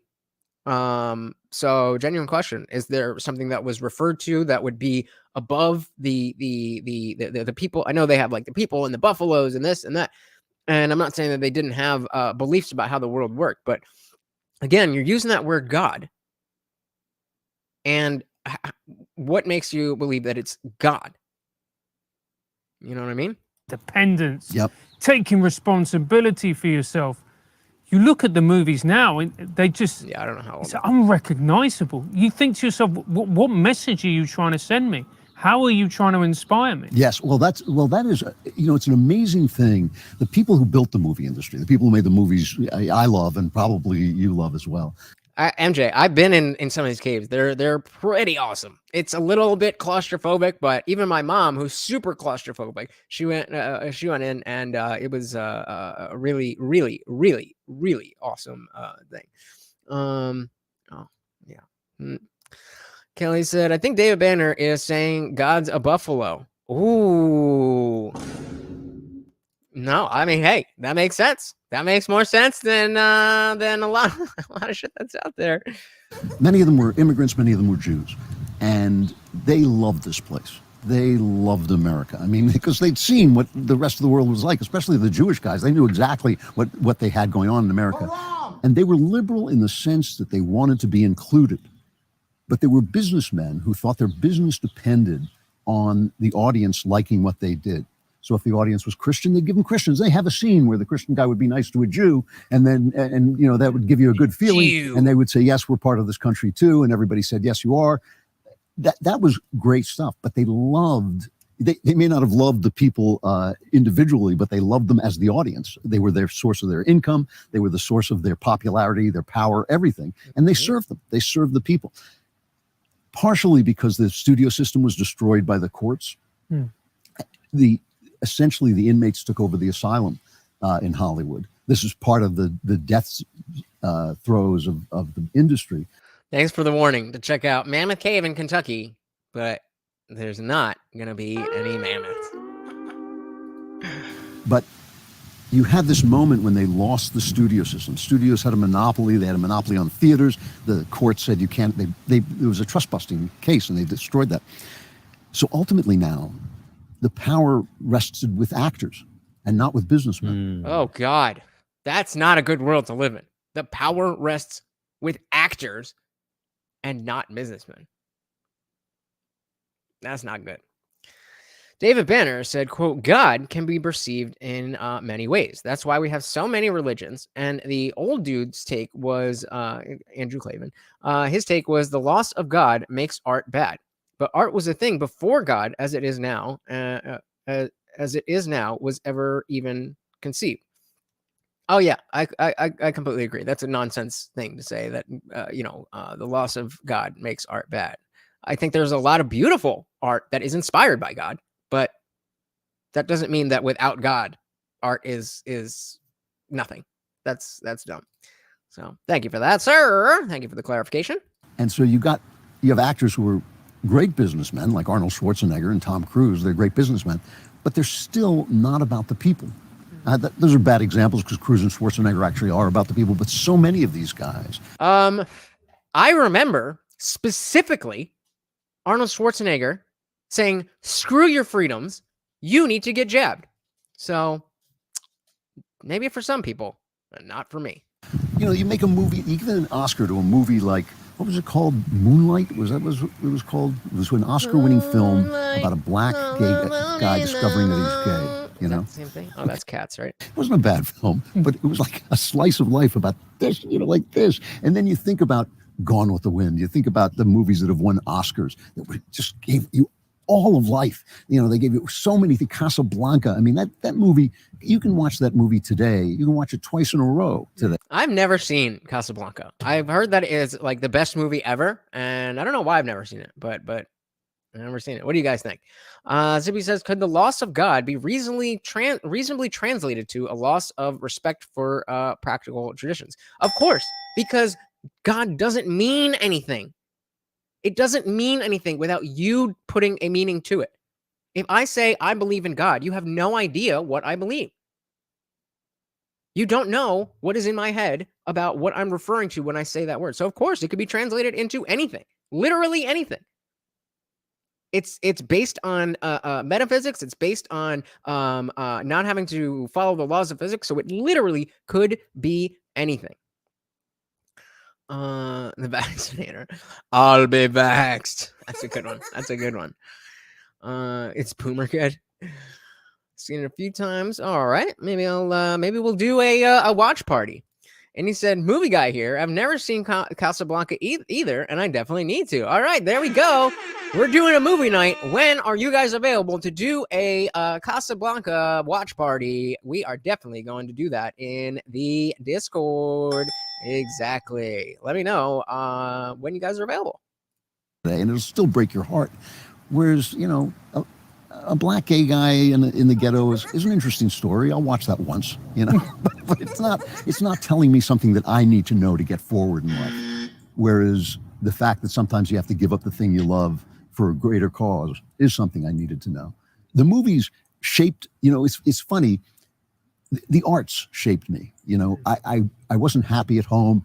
I had a bad relationship with my dad. I went to first to novels and then to movies for male role models. Mm-hmm. And I found Bogart, John Wayne, these, you know, Raymond Chandler's, Philip Marlowe, the great detective guy, Sam Spade. And they taught me these simple things, you know, they taught me how to walk. They taught me, you know, what you would sacrifice for. They taught me that you would sacrifice for something. During the pandemic recently, there was we'll go into the watch party channel on Discord, and we'll figure out a good time to do our Casablanca watch party. There was this moment when Donald Trump got COVID, and he came back to the White House, and he said, now I've had COVID. Don't be afraid. Don't let it dominate your life. And there is this montage that I play on my show from time to time of the news media coming out going, what a horrible thing to. Of course you should be afraid. Of course this could kill you. What's wrong? You know, and fear is.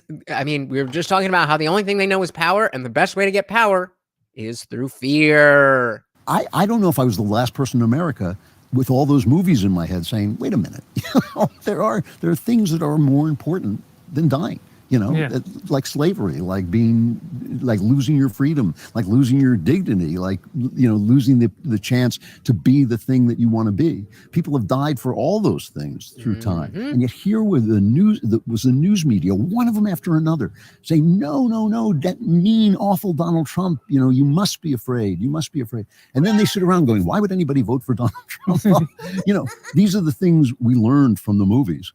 And we learned them before that from British novels, I think, more than anything else. And these are the things that are gone, in my opinion, from a world without God. Because why would you risk your life if there's nothing beyond yourself? You know, why would you risk your life for anything if there's nothing beyond yourself? If something doesn't have a quality of the eternal to it, like freedom, like you know, justice. If those things, why would you die for them? If everything is just material, you know, you're here, you're gone, meaningless. And that's the reason I'm such a huge Arthur Miller fan, the playwright Arthur Miller. And it's why, for me, the play The Crucible resonates harder than ever, especially now. Yeah. When you have Proctor, and he gives John Proctor at the end when he's about to die, and he refuses to give up anybody else, and he says, "But leave me my name. That's all I have. That's all any man has."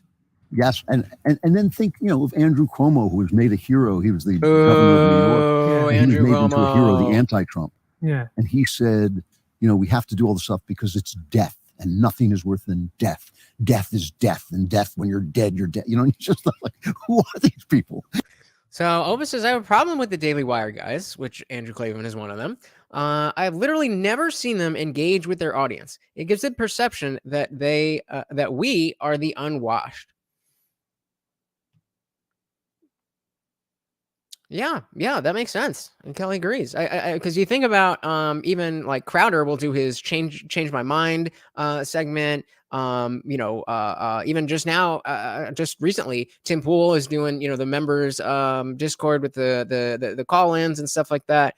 And it doesn't necessarily have to be this huge activist thing, but yeah, they're just kind of in the same way that MSNBC or Fox News or CNN is just content to be informed. I do think that they kind of are going down that same route when they have the opportunity by being online to connect with people the way that others do. So yeah, very interesting. Lots of projection. David says he totally just denied humanity and personal connections with that BS. Why would we risk anything without God? This is how they think. This is it's a one-track mind. You think that the leftists are the only ones who have this one-track mind. And I've been trying to show you guys, look, when you take that type of thinking and you just apply it in different contexts, conservatives, Republicans, whatever you want to say, do exactly the same thing. Exactly. Death is death. Death is dead. Low seaters are great. Not super familiar, but what I've seen, very, very, very good. David says Daily Wire as a platform seems very ivory tower, in my opinion. I don't watch Daily Wire at all. Well, for not watching at all, you got a pretty good take on them because as we were just saying, they don't really they don't have call-ins aside from the speeches that they give where they'll interact with the audience, but those are it seems like those are really done just for the dunking moment where it's like some college freshman going up to talk to Michael Knowles or Ben Shapiro and just getting destroyed because they're in college.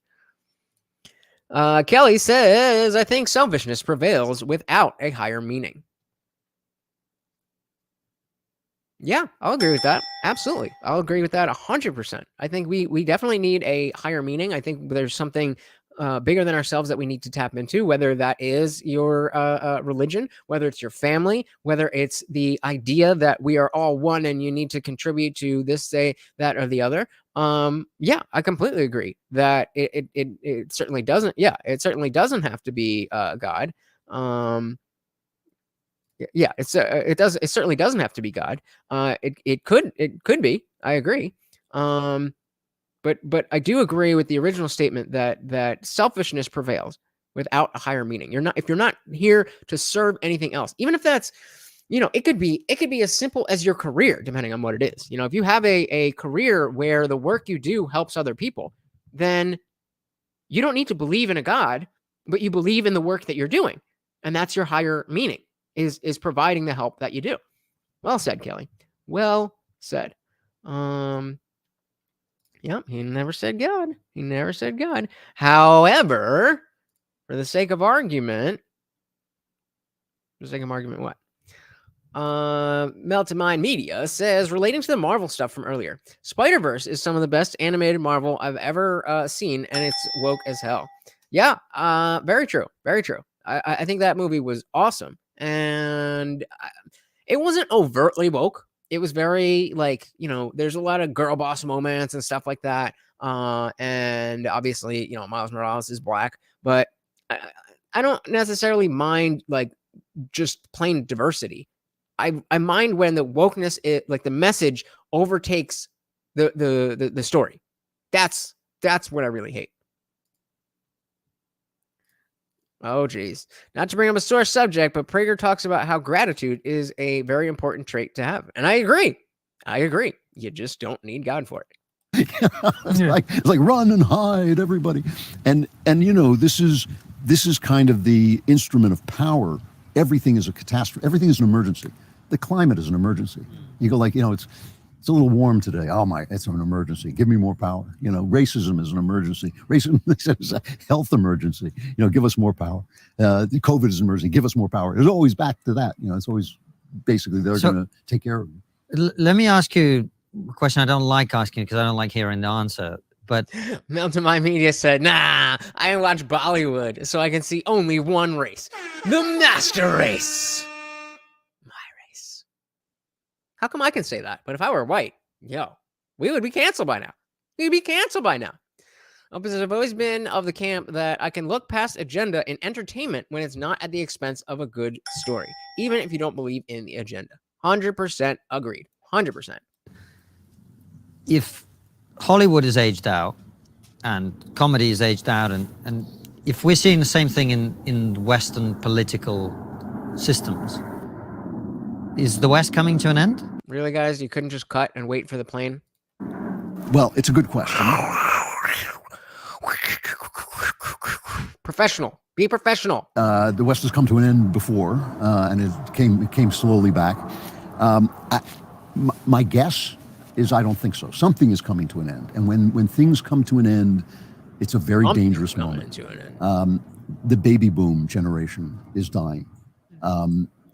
Finally, I don't mean that to be crass, but boomers control so much of society, and in a way that like the silent generation and generations before didn't. Well, first of all, they just didn't live as long. But they didn't cling to power so desperately.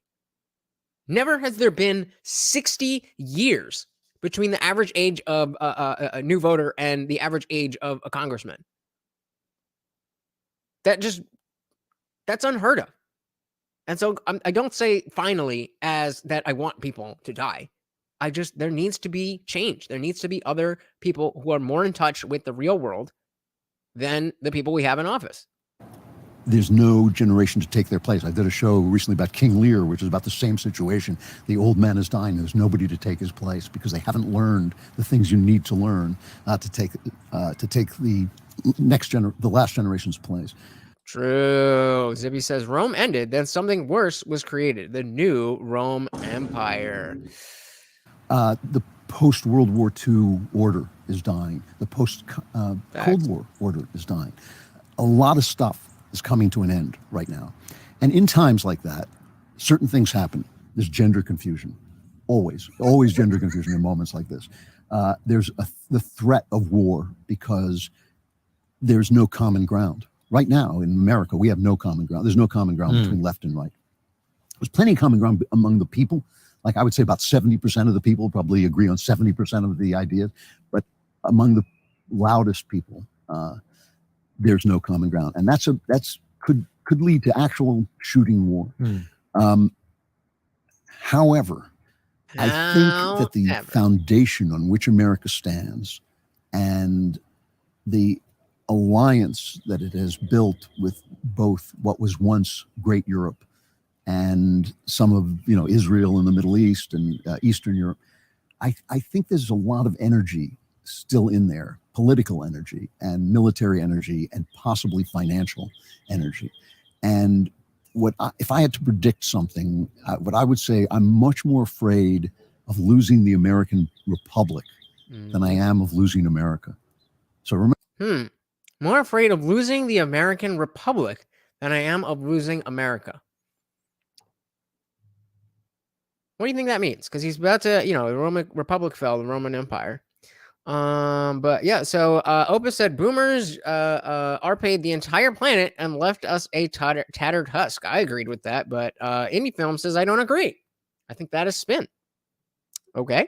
Indie Film, please tell us more. And then who was talking about IP rights? Where is it? Where is it? Oh, Zippy says wealth limit on all those elected and appointed, no more than 4 to 5 times the average wealth, and end IP rights. And I was gonna say it, but Opus got it. If you never want to see another good movie, then end IP rights. If you don't have the rights to your story, why would you make it good so that everybody else could profit off it? Especially if you're not a Disney or a Paramount where you have the most resources. If you're some small indie creator and you don't have the rights to your intellectual property, then every movie is just every potentially good movie is just going to get whitewashed. And I don't mean race wise, but I just mean whitewashed by Disney or Paramount or whoever else. That's certainly not the way we want to go. So David said there's no common ground between the left and right. Certainly that we're all poor isn't common ground, right? This guy lost me. I don't know if that's I don't think that's necessarily what he was talking about. I think the again, we're talking more about in the context of wokeness and social ideology. And it's just the bifurcated realities where one side believes that a male can transform into a female, and the other side believes that there is a man in the sky. Those are two different realities. And it used to be that you could believe this, but also, be accepted as an American because of, actual patriotism. But now you have to be in line with everything. Otherwise, it doesn't count. Indie Film said that the boomers messing everything up was spin.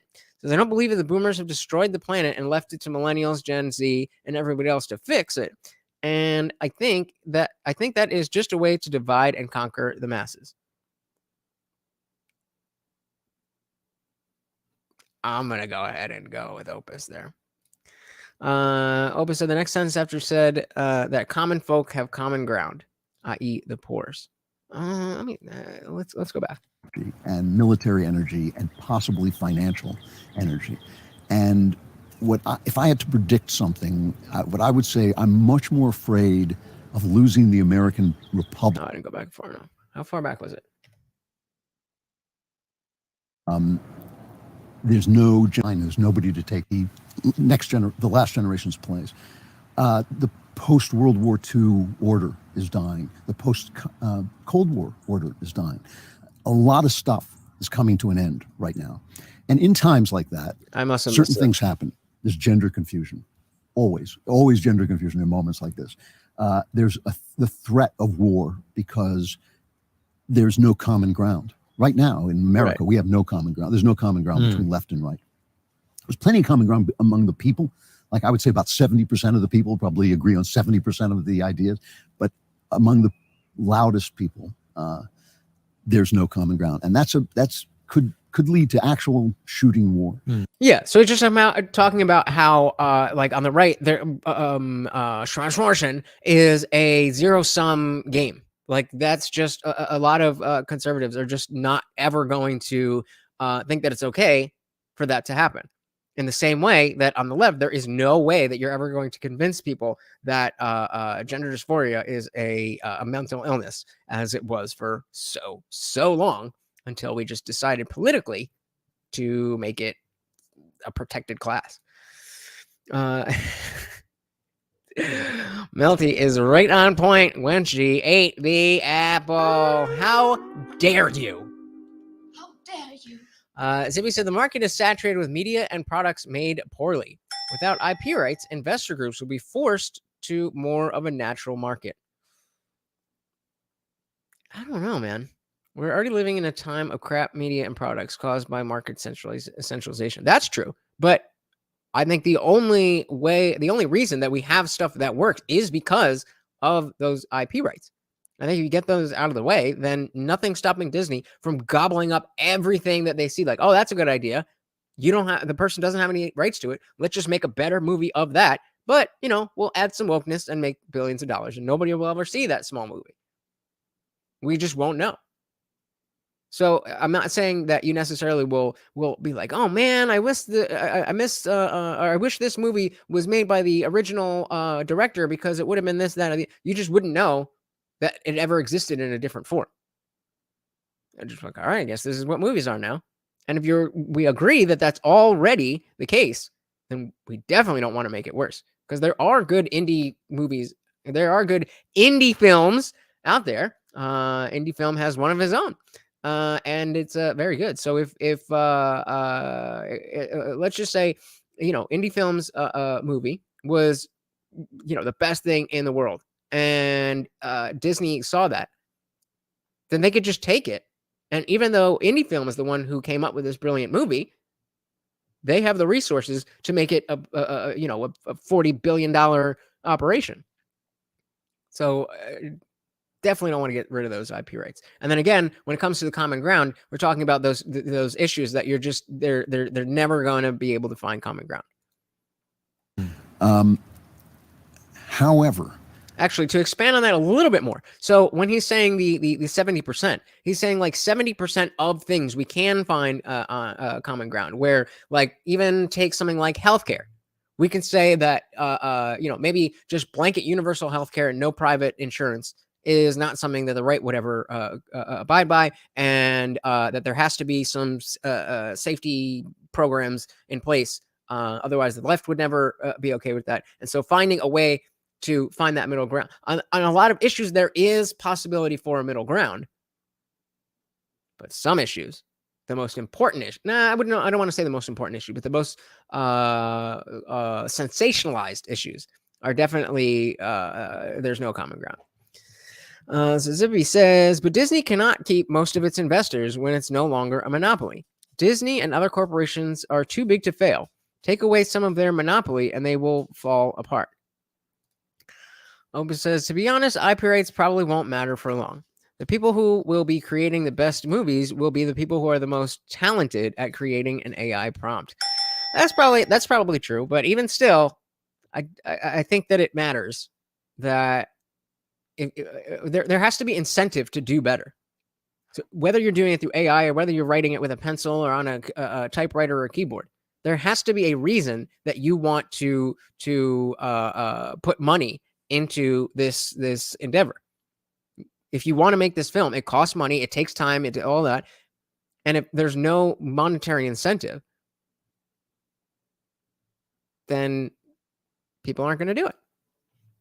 I think that the foundation on which America stands and the alliance that it has built with both what was once great Europe and some of Israel and the Middle East and Eastern Europe, I think there's a lot of energy still in there, political energy and military energy and possibly financial energy. And if I had to predict something, what I would say, I'm much more afraid of losing the American Republic than I am of losing America. So remember, after the Roman Republic fell, Roman Empire still lasted another 400 years. It lasted as long as it had already lasted. Mm-hmm. So I'm fearful for our republic because it's not working. It has ceased to work the way it's supposed to operate. But so his whole thing here is, why the West isn't over. So his position is that we have a way out of this. We have a way forward. But so far, he's been a little bit doomer. A doomer boomer. I still feel, China, I don't think so. People keep telling me, oh, China's the future. I don't think so. I think it's a stagnant, it's an already dying society. I don't think you can have a free market without political freedom. I think they've made a mistake. I think they're going to age out too. I think that the West still has something in it. And that what we're really seeing now, I mean, one of the things that happened in Rome, so he said, there's something in America, and we still have it. We're still seeing it. And I think that that basic liberty and freedom, that is the fundamental, just the fundamental cornerstone of America and our American values. That freedom is, I think, so uniquely available in this country. And that's why we have despite all the problems that this country has, You don't see, there's no, there's Bollywood, but Bollywood ain't Hollywood, and Hollywood is Hollywood because it's Hollywood, and Bollywood is named Bollywood after Hollywood, if you know what I mean. Like if you were in Rome, you were thinking, where are all the Romans? All these immigrants are coming in. This is bad. Romans. But actually, that's the sign of an idea spreading. All these people who are shouting at us that they're not being treated fairly are shouting British ideas at us. Huh. It's like you don't go to like Africa and say, we want to be equal, because that doesn't mean anything in Africa. It only means something here because we're all British. That's why. So what's happening really is that's a weird way to phrase it, but I get what he's saying. We come from that British lineage, if we want to put it that way. But I don't know. He frames things very oddly. He has a very weird way of articulating his thoughts. we're bringing in the people of the world. We're anglicizing them. That's our job. I think that's just the same way the Roman job was to spread the ideals of Greece. I think the American job is to spread the ideals of England. I think that's actually happening. And I think that there are probably 100 good years left to the Republic, or 100 years left to the Republic. So that's interesting that he is saying we need to spread British values instead of saying Christian values. And I don't really like what are British values specifically. He definitely pretentious AF. I was going to say it, but facts. Excuse me. David Banner says the idea of God is woven into old dude's views of life. He's saying some truth, but his doomer takes are a rough listen, especially from his large property where you can hear birds chirping and the optics. Yeah, I definitely, I mean, hopefully, maybe he's front loading all of the bad stuff so that he can, use the back half to be like, well, this is how we fix everything. Probably not, but he said the West isn't over. Assume until government makes laws to force all printers to be online to double check all license gather IP rights in the information age is death. Yeah, that doesn't necessarily mean that we need to help that. That we need to help that along. British value equals Magna Carta. Okay, fair enough. That's a good starting point. You got your TV permit, Governor. I believe Zibby says, I believe he's talking to his own people and not trying to speak in a more general way. Seems to be that he's not looking to have this conversation to bring any new people to his channel, to the Daily Wire. It seems like he's just,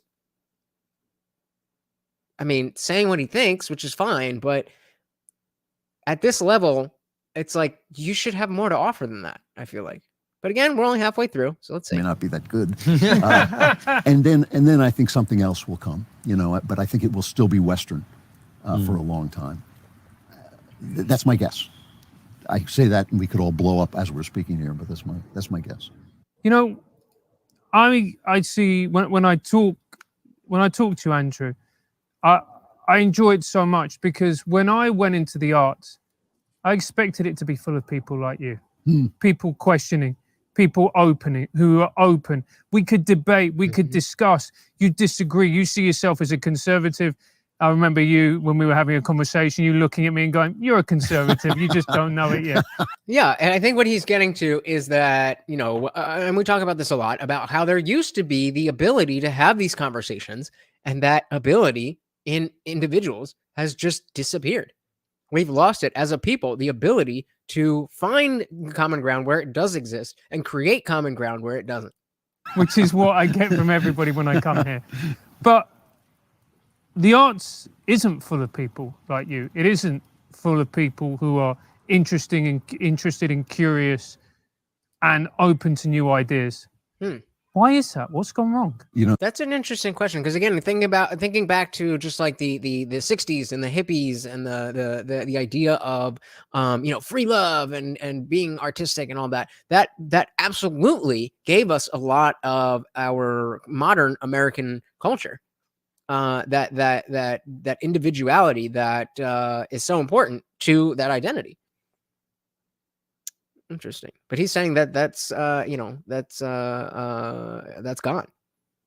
It's a really good observation. When I was coming up, I fell in with some really talented writers, some of them went on to have really great careers, and the discussions that we would have were fantastic, talking about what is happening to storytelling, where we wanted to take storytelling, what storytelling meant to us.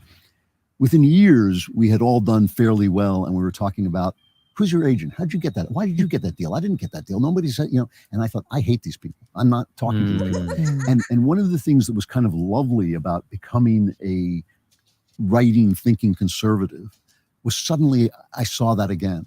When we were building the Daily Wire started, it was me and Ben Shapiro and Jeremy Boring, and soon Michael Knowles came in.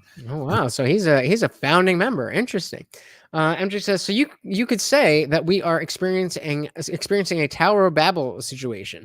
Instead of being with language, but with openness to communicate ideas. I love that. I think that is a fantastic way to frame it. Yeah, definitely. I love that. Indie Film says, I would like to get that deal. Maybe I should become a conservative thinker. I mean, yeah. Hey. And we did nothing but fight with each other. We fought so much that sometimes the women, I remember once I went home and one of the women called me up and said, are you and Ben okay? And I said, yeah, that's how we talk to one another. Because we were screaming at it, So MJ, remember we were having a discussion the other night about Tim Pool and how he interacts with people. And now here we see a completely disconnected situation from that, where he's Klavan is talking about how at the Daily Wire, him and Ben and Jeremy would get into it and disagree and argue all the time. And women would perceive that and be like, oh my goodness, what's going on? That's so emotionally loaded. And what he's saying is, yeah, what do you mean? That's just how we talk. But it was totally friendly. It was just, we were just absolutely, and something about success takes that out of people, they want to hold on to what they've got and they lose that. I've never lost it. I mean, this is why I'm here. I'm here to talk and debate and hear things. I'm here to be proved wrong. I mean, Are you though? Doesn't really sound like it. It kind of doesn't. It sounds like you're not presenting these ideas as if it's like, let's discuss these. It's more like I'm presenting these ideas because this is what's right. So you should listen to me. That's the feeling, the vibe I get from this guy. Being proved wrong doesn't mean anything to me because it means I've now learned something new. I've actually broken through a wall, a cage that I was in.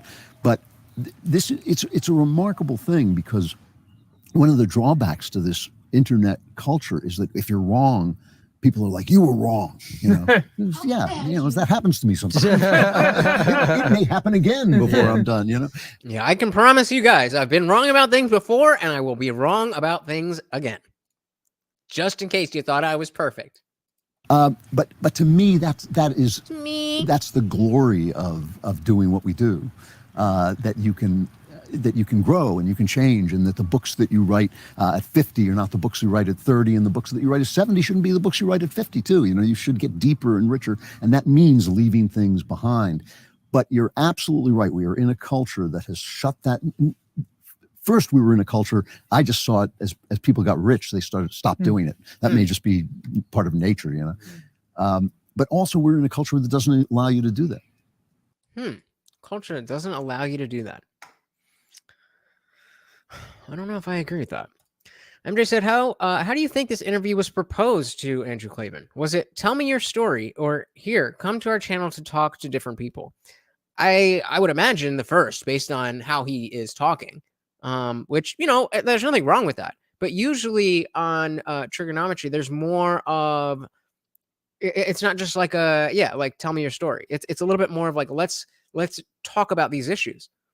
And, he's making some decent points at times, but it doesn't really seem like he's, trying to bring in new people. And it sucks because if he was a little bit better, I think he could. I think there's a lot of people who watched this Triggernometry episode who may not have been familiar, like us, and he could have pulled us in. But I'm not subscribing to his channel. I mean, he's still got half an hour to reel me in, but I don't know. I'm just saying, or do you think he is one of those people that got rich and stopped doing it? Maybe, very possible, as he's talking about right now. He's talking about it right now, and he might be projecting his own position. Let's hear it again. But you're absolutely right. We are in a culture that has shut that. First, we were in a culture, I just saw it as people got rich, they stopped doing it. That may just be part of nature, you know. But also we're in a culture that doesn't allow you to do that. Like, you know, there's a problem in this country where I think 50% of the murders in this country are committed by black people. Now, to me, that's a really big question. Why is that? Hurrah! Now, I have a theory about it. My theory is it has to do with the programs that the left instituted during the 60s, 70s, and 80s. That Okay, so tell us more about that, instead of just saying the programs over 30 years. Made them a dependent class, turned blacks into a dependent class. But Charles Murray is a terrific thinker, and he believes it's genetics. And of course, then the left has their theory that it's all racism, and they're, you know, we did this to them. Facts, David. Yeah, they it seems like it. They're in love with this dude. He's part of the Daily Wire, so you know they don't want to step on toes. And this is a great point that you bring up. This is a great point that you bring up, because specifically, we watched an interview with Constantine, the guy's the back of the head that you're seeing right now, and we saw that there was first of all, there was a lot of fire. He was ready to fight this, that, and the other, but we don't see that here. And obviously, the Daily Wire is much bigger than Triggernometry. So yeah, that's probably what it is. It's just maybe not even being in love with him, but just understanding that he's got an audience. We want some of that audience, so let's just let him go. I think that's it. Opus said Triggernometry had a viral moment in a speech, to their parliament calling out the woke, but have since come to see they are quite woke themselves. Interesting.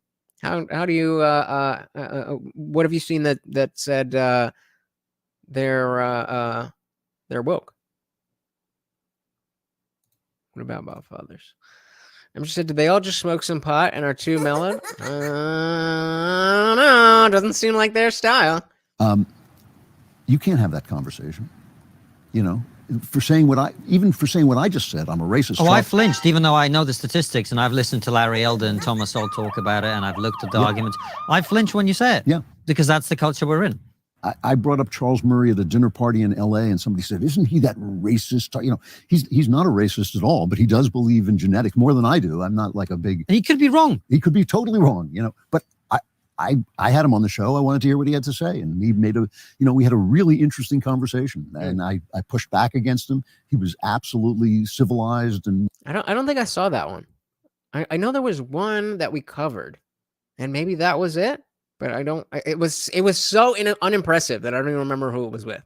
You know, pushed back against me. It was great stuff. But we have now shut that down. And that too is contributing to the atrophy of the arts. Because what are the arts but, you know, that kind of open-mindedness? I mean, you can't even write a story. You can't even write a story if you don't have an open mind, because your story has to mean things that you didn't mean it to mean. That's a good line there.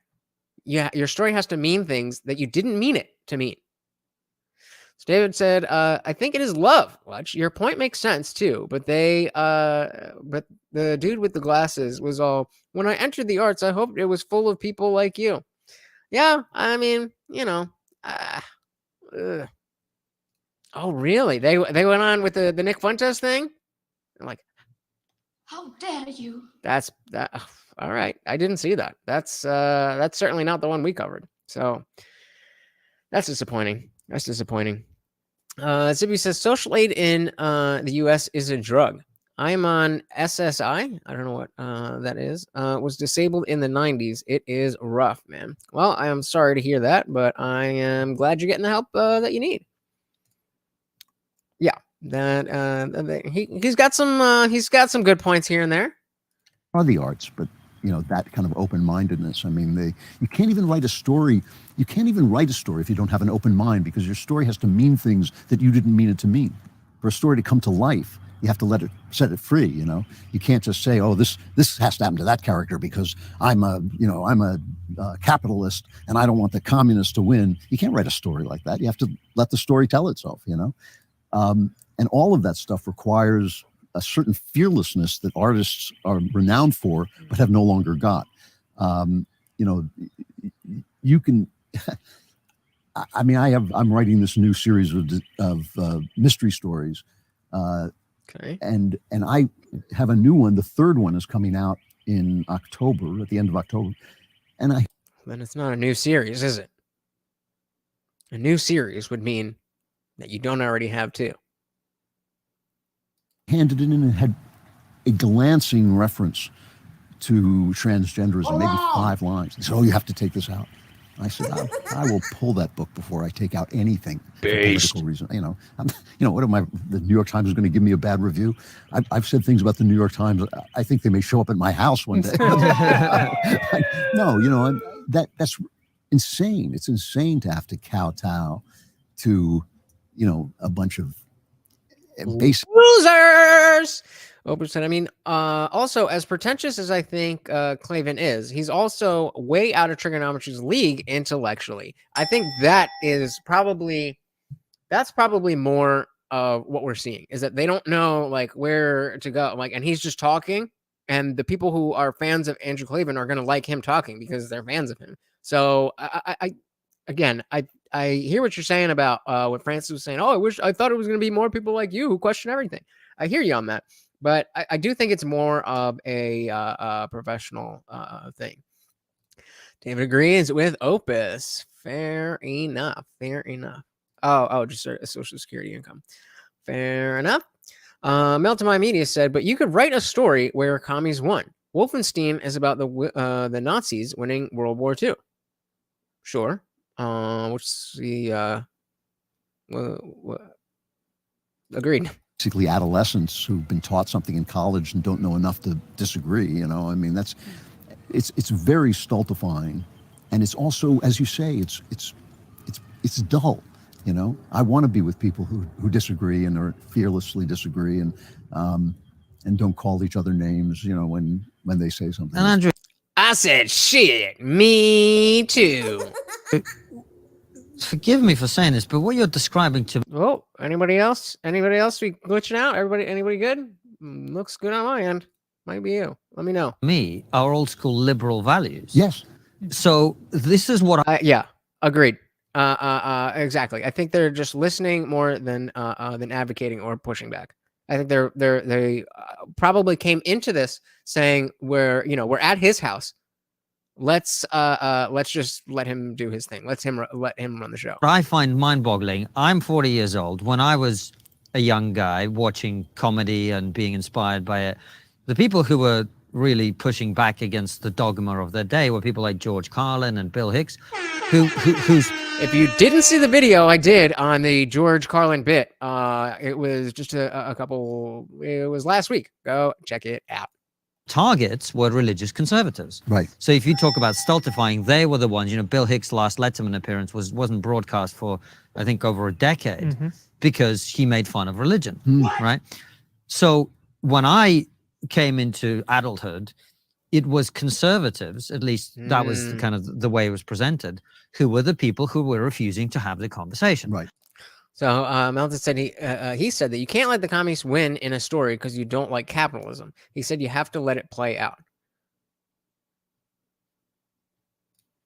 But you could write a story where commies won. Yeah, I must have missed that too. Opa says anyone with a schnoz like Klavan is gonna get the floor in my house too. Look at that thing. Look at it.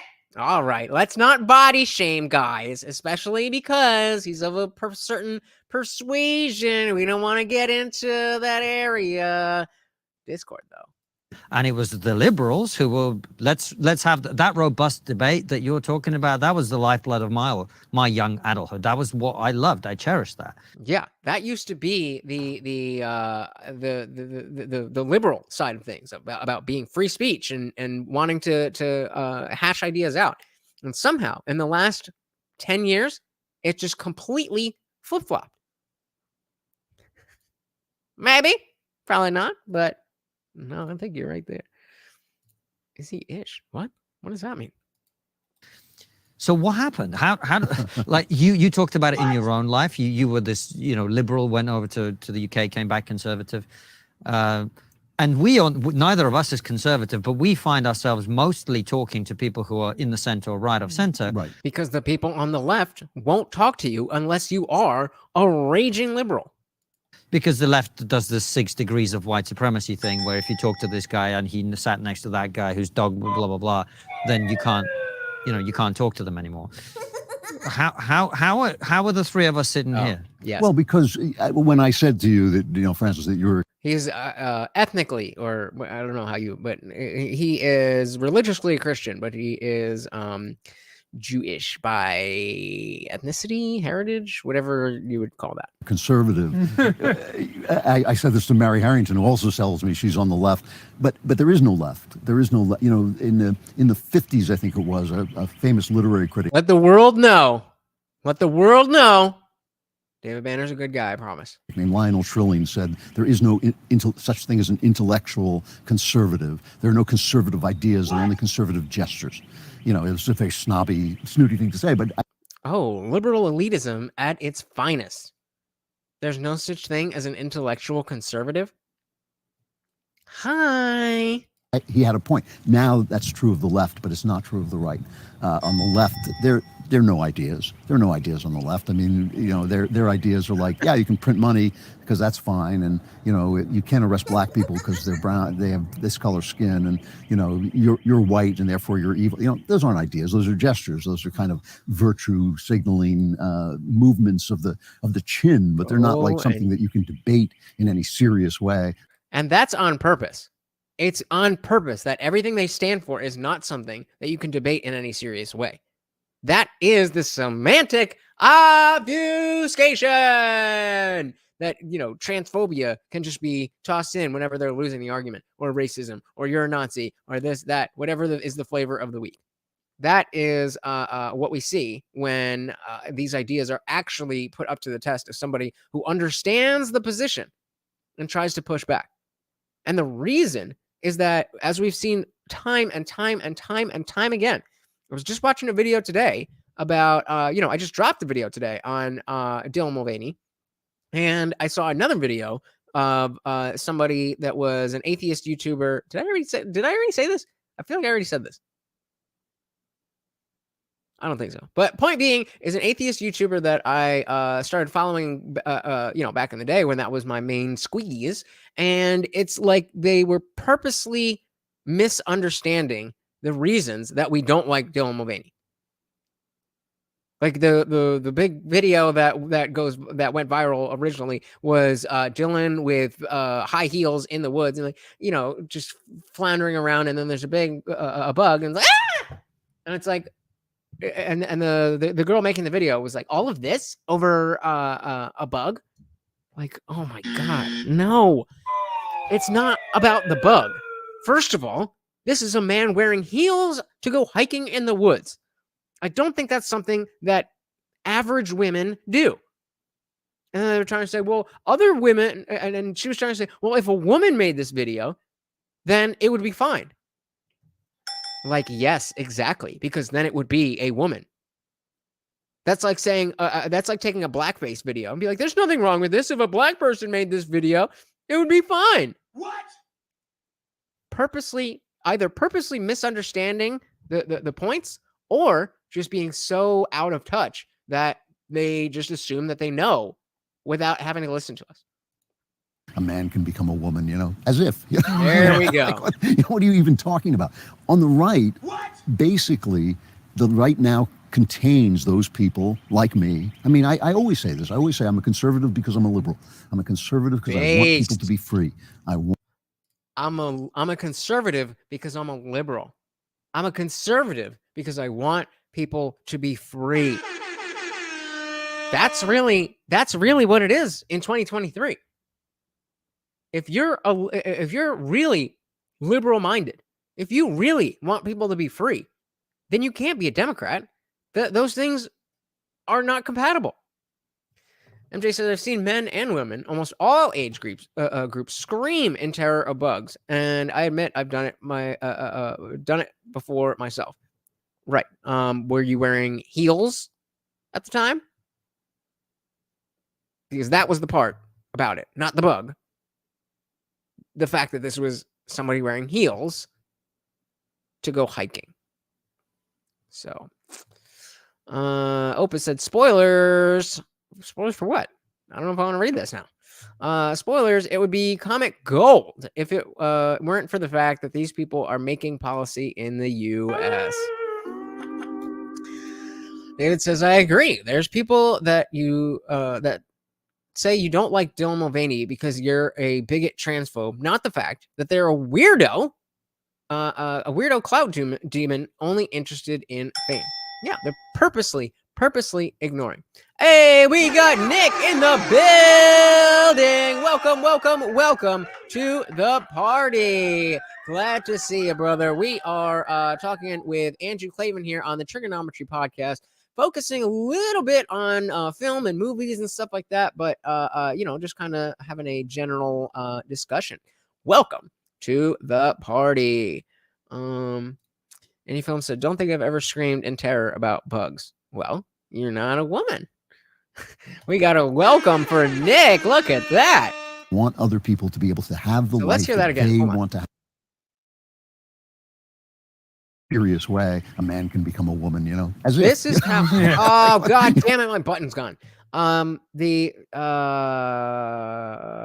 Being liberal, being conservative because you're a liberal. What are you even talking about?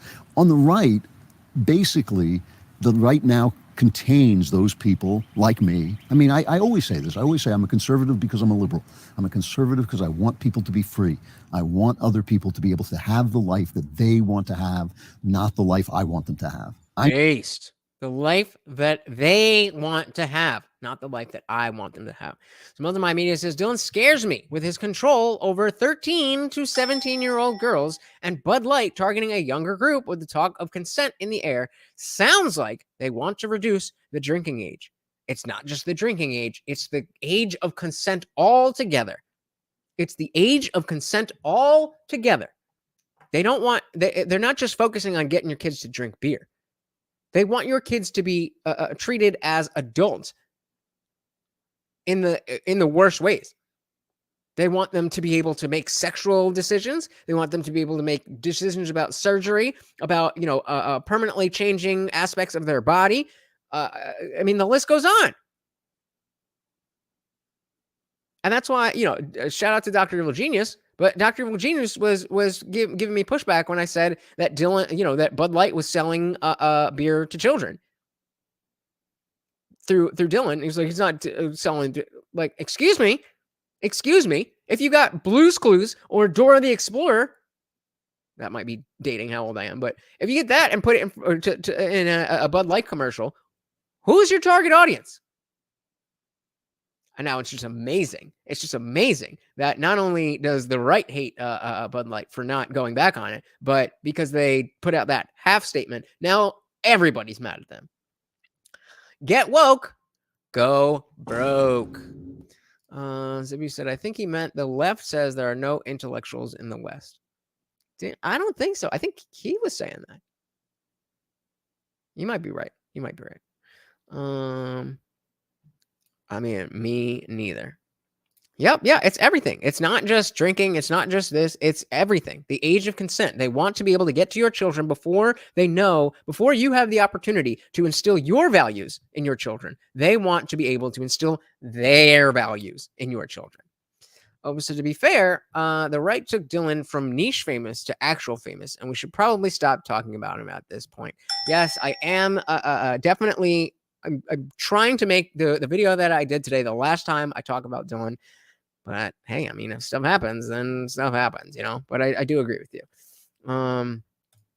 Fair enough. Zibi said, I think since modern age people grow up more slowly, adult age should be pushed higher. I agree. I wouldn't be I wouldn't be opposed to raising the age of everything to like 21 and 25. So you can get your driver's license at you can get your driver's license at 21. You can start drinking at 25.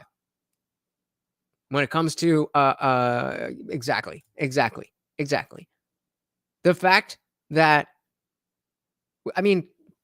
kids are just growing up slower. It's just a matter of fact.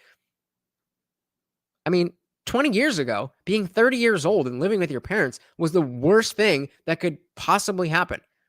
Now, most of the people that I know, I'm 33, most of the people that I know who are not married live with their parents. And that's not a dig or anything. I'm just saying that's what it is. So if you're 24 and you've never had to pay a bill, you've never had a real job, then what are we talking about? You said, didn't they shut down Camel and other cigarette companies using cartoon characters? Yep. For Camel, it was something Joe. Camel, I don't remember the name, but yeah, they used to, there was a while ago where you could have advertisements on TV, but they banned that. And then it was only that you could advertise at the place where you were selling them. And yes, Opus Joe Camel, thank you. And they outlawed Joe Camel because of that. Any Film says, I really think we should consider making somebody that votes have a financial connection to the vote, i.e., the vote they make, i.e., a homeowner.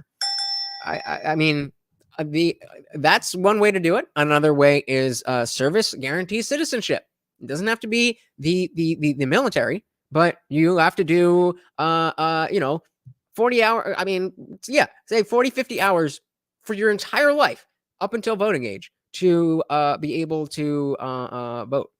Like, you have to have some skin in the game, because these are people who just do not care, do not know, and are casting votes that's really shaping our society and where this is all going.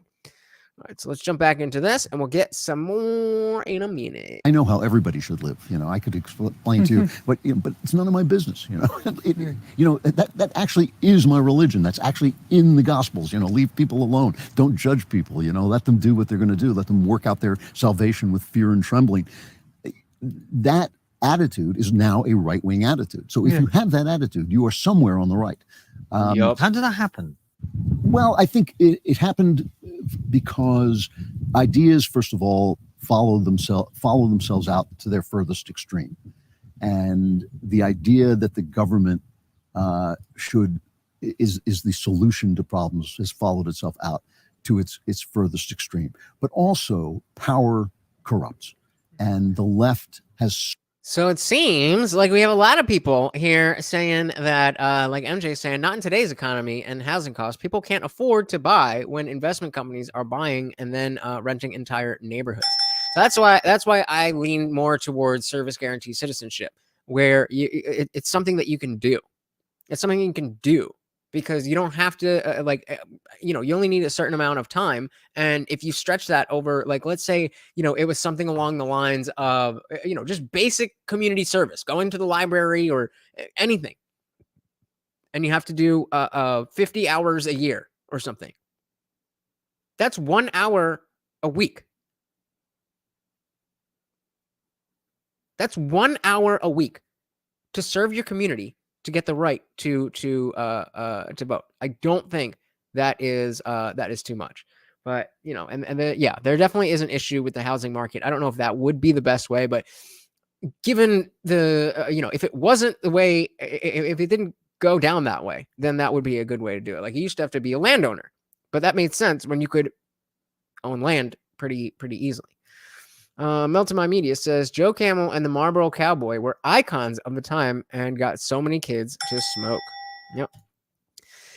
David also doesn't agree with the homeowner point, but public service, military, EMS worker, even stuff like public sanitation makes more sense to me. Agreed.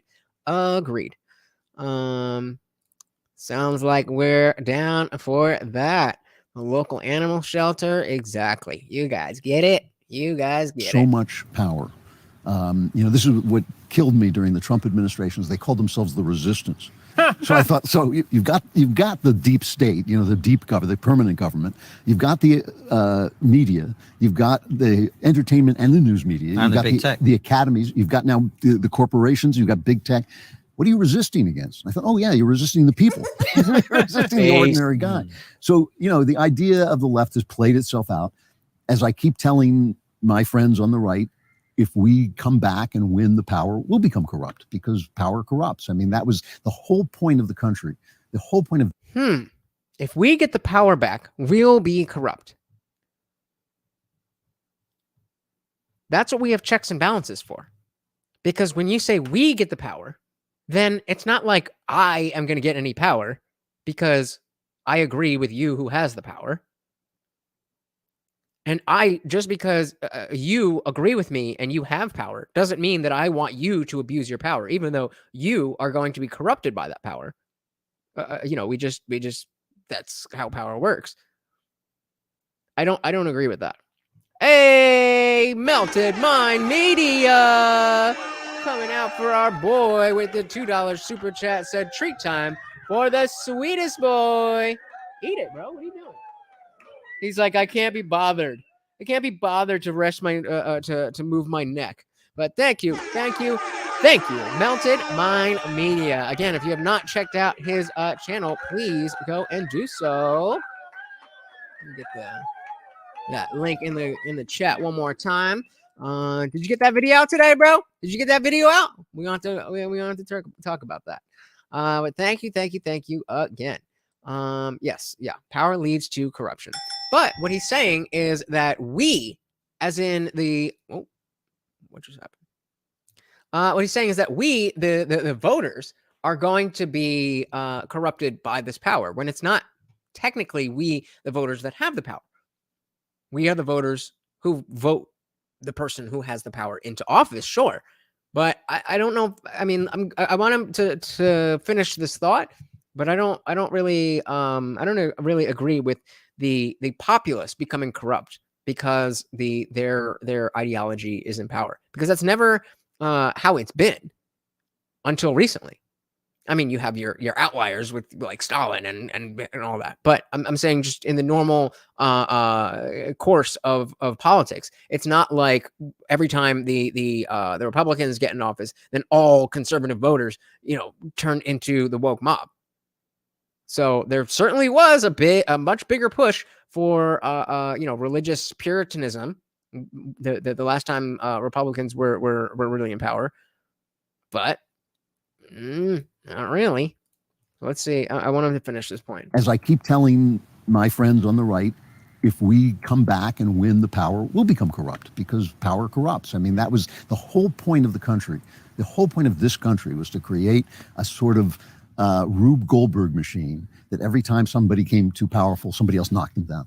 You've got the states, we've got the federal government, you've got the courts, we've got the states. Whatever it was, there was always some power center to take it away. But beginning with the turn of the century, beginning really with Woodrow Wilson, the federal government started to become so powerful. And that is the left wing's dream, to have a federal government that can tell everybody what to do. So they won. And when you win, facts, you lose. They basically did win. We basically do have a world where the federal government tells you what it is and you follow it or you don't. MJ said, I would agree that the populace isn't going to be corrupted. Well, maybe it has happened with the Rona and the rabid shot people and the mask people. Right. But my pushback to that would be, that's because they inherently don't have the values to stand on. They don't have the principles to stand behind and say that, oh, just because we voted for you and you're doing this thing doesn't mean that it's okay. We put you in office. Now you still have to serve us. It's not like, oh, you beat the race and now, screw the people.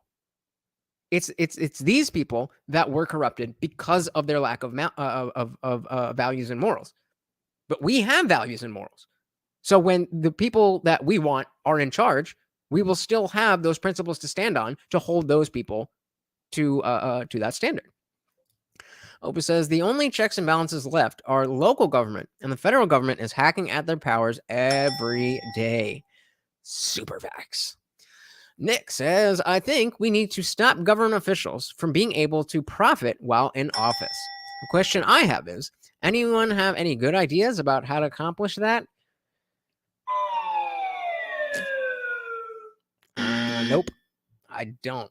I would love to have that. That's a great conversation that I would love to really sit down and talk about how we could actually accomplish that. What would be the steps? How do we get closer to that? How do we burn the incentives and all of that? That would be awesome. But off the top of my head, I don't really know. I mean, as far as we need to get them in a position where it's not so lucrative just to be there. But completely agree. So he says the people are corrupted since they allow government to do what it does.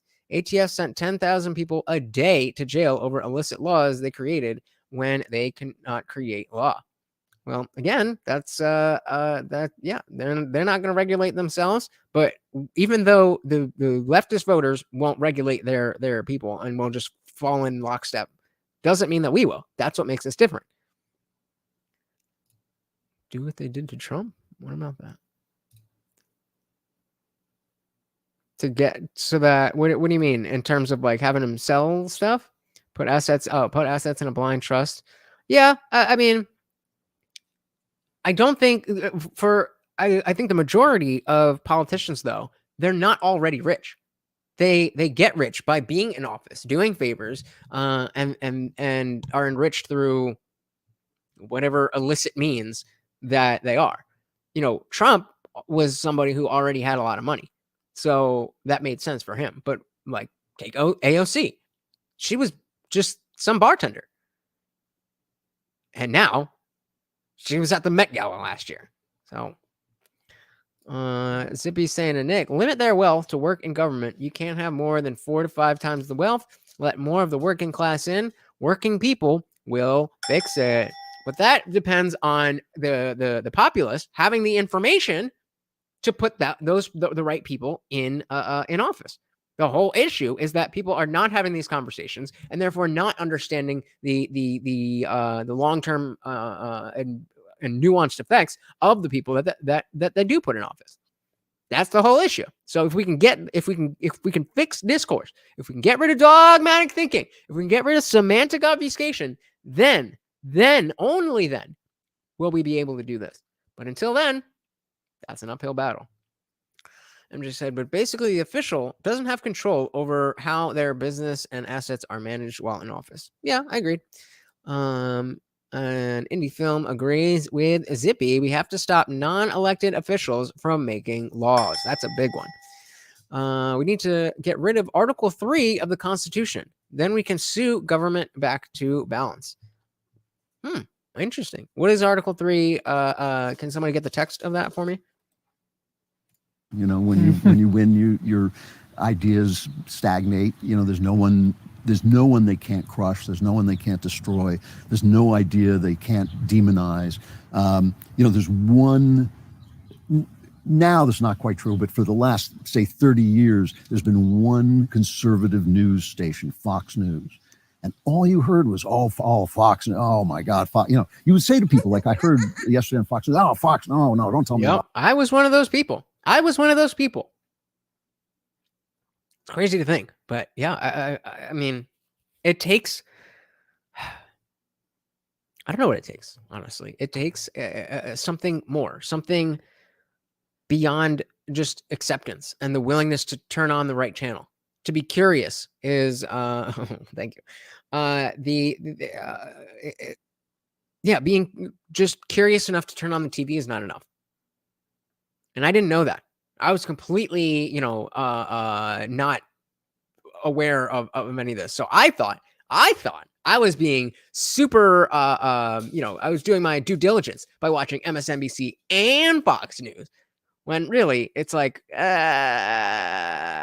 not really getting much. And even though, Fox News can, especially today, is a lot better than MSNBC or CNN, it's still legacy media. And especially with Tucker gone.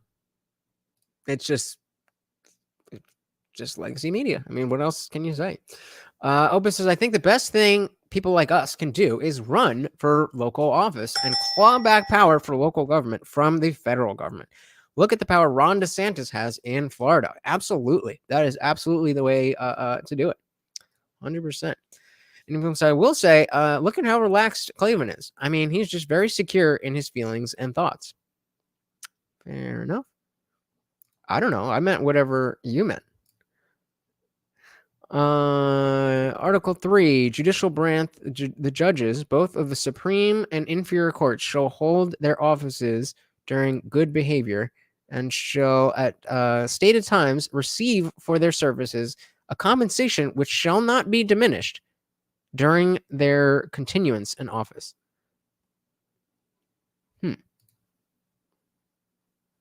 So judges shall hold their offices during good behavior. Their compensation should not be diminished during their continuance. So there's no, meaning there's no way to have them monetarily punished. I don't know. I don't see how that, I mean, I yeah, maybe we're talking about something different. Zippy says, I think it was a sub part of Article 3 because how you can't sue the government over bad law.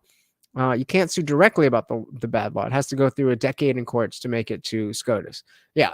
So yeah, I think we're all on the same page. We get it. Thank you, Zippy.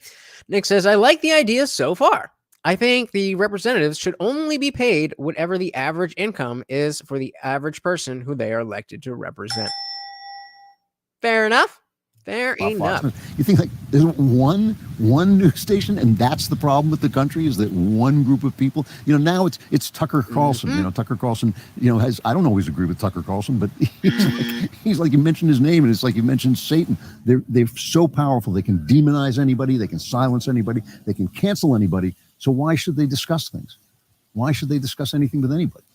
And so that to me is death. If it's all about power, it's all about power. Yeah. You know, and we have forgotten, if you go back and read the Federalist Papers where they're arguing for the Constitution against the people who didn't want, who thought the federal government was going to get too strong, they only turned out to be right several hundred years later. Hey, we got Goblin Sausage in the building. Welcome to the party. Glad to see you here, brother. We are just checking out Andrew Klavan of the Daily Wire on the Triggernometry Podcast and why the West isn't over. Welcome.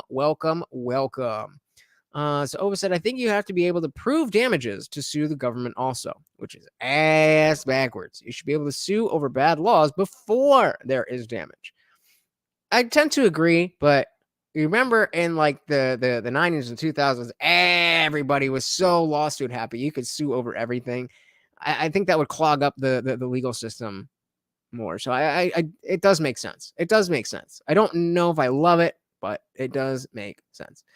David's got to head out. Thank you so much for hanging out with us, brother. Hope you have a good one. Take care.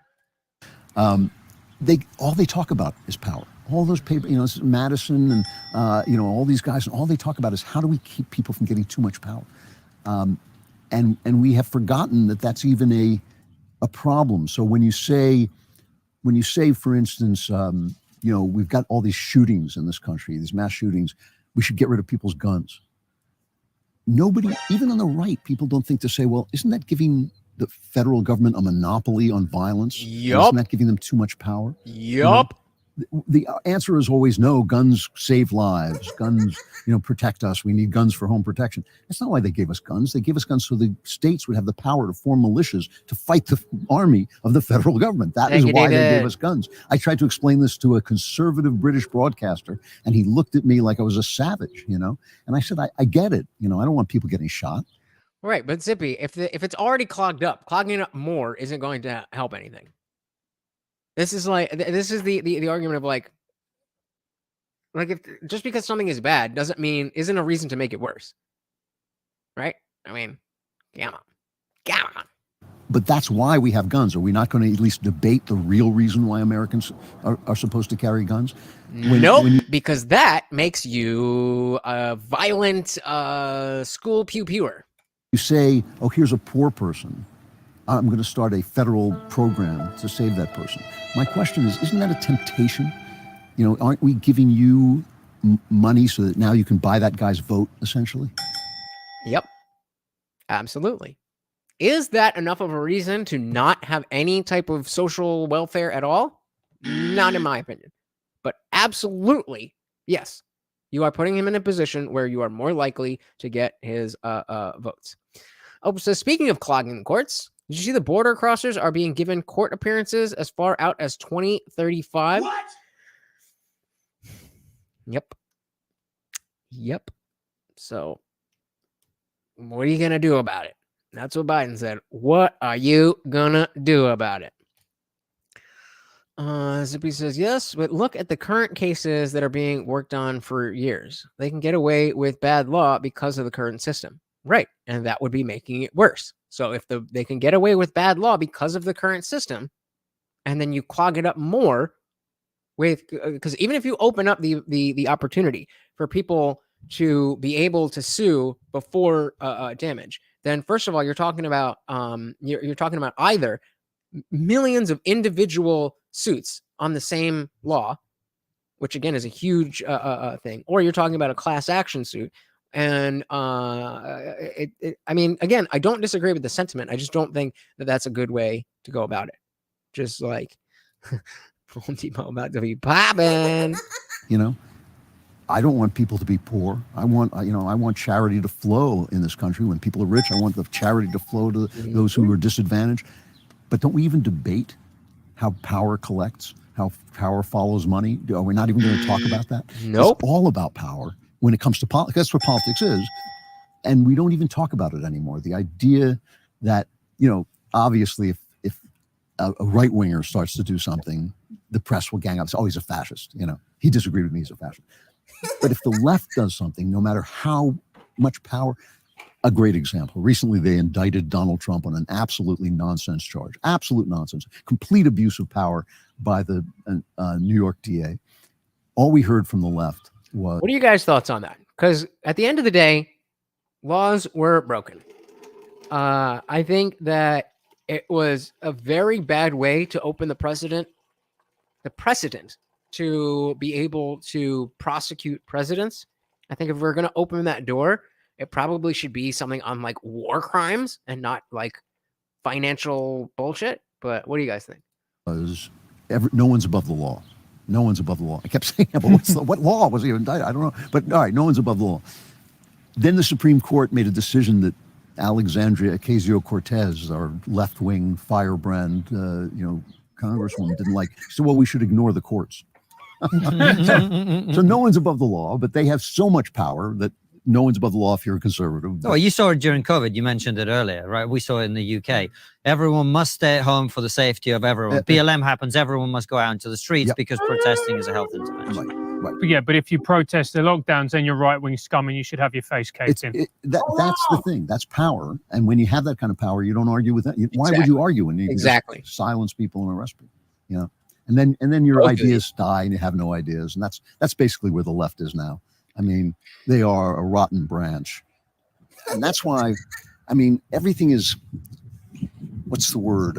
Everything's circumstantial. So we have circumstances here that may make it difficult to win power back from them, but they're just a rotten branch, and eventually they're going to just break off because they have nothing to say except give me more power. I think that's an accurate way of putting things. There is nothing there. There's no values that they're trying to espouse. There's no values that they want to live by. It's just give me power, make me right, and by any means necessary. It doesn't matter if it makes sense. It doesn't matter if other people get hurt. As long as the message is good and as long as we all agree on it, then it has to be right. That's the leftist platform. Nick said, I think they are going to drive me to drinking. Even drunk, I don't think I could stand the craziness these days. I hear you, brother. Goblin Sausage says, who in the podcast world would you most want to have a conversation with? This is a tough one. This is a tough one. I mean, the easy answer is Rogan, just for the exposure. But conversation-wise, honestly, I think it would be Tim Pool, just because I feel like we are very similar in our thinking, and I very much respect, what he's done, the way he's done it, the way he runs his organization, all that stuff, and I want to do pretty much exactly that. So, yeah, I guess Tim Pool. If not Tim Pool, then maybe Dave Smith, because I wish I knew more about the Libertarian Party and like Maury Rothbard and Mises and all that stuff. But yeah, probably one of those two. Good question. Opus says Biden will be dead before anyone goes after him in any meaningful way. Facts. If it happens at all, which it won't. Oh. Zippy says social aid is easy to do. It's meant to cycle you back to a job. Exactly. Secondarily, it's to minimally support you if you cannot find a job. Yeah. The problem is when people take advantage, and when it's not about necessarily the individuals, as though there absolutely is personal responsibility. But if you make a law where I can just get free money, whose fault is it really for me taking that free money? I don't know. You tell me. Thomas Sowell would be a good one. I don't know, but I don't think he does a podcast, but I would definitely that's that. Yeah, I would put him right. Tim Pool, Thomas Sowell, Dave Smith. Boom. There you go. Indie Film says laws were broken. I tell the bank my house is worth $200,000 and it's really only worth $150,000. The bank has adjusters to come in and determine the value of what it is. Total BS. That's on the bank. I mean, I don't know a lot about that. I mean, I own this place, but my parents kind of did the whole thing. But the people who have the power to do this kind of stuff will do this kind of stuff. Okay, fair enough. Thank you. Yes, he is. I think the system, i.e. Democrats using the free monies angle, is to get cheap votes. Of course. An emergency, give me power. The more I spend time in this country, and I love America so much, I really do. America! I hope that I one day come to live here. It seems to me that America, the thing that set it apart from every other country, is that it was forged with rebel spirit. And I look at it now, and there doesn't seem to be a lot of that spirit left. Is that part of the problem? Yup. Yeah, even the right has fallen afoul has tripped over its own ideas. Yup. When the right dogma. Ronald Reagan gave us 25 good years, and that what he did got translated into business is everything, the market is everything. That's not what Reagan believed, but that's what the Reaganites believe. And so we have this. Those who were old enough for Reagan, do we agree or disagree with that statement? Any Film says he's exactly right. The rebel spirit, the individual spirit, the mind your own business spirit is drifting away. This collectivist idea that we have to change everything so that everybody is included in every decision and everything all of the time is not good. We have to have the individual. We have to put the individual and individual liberties above everything else. So he says, if you have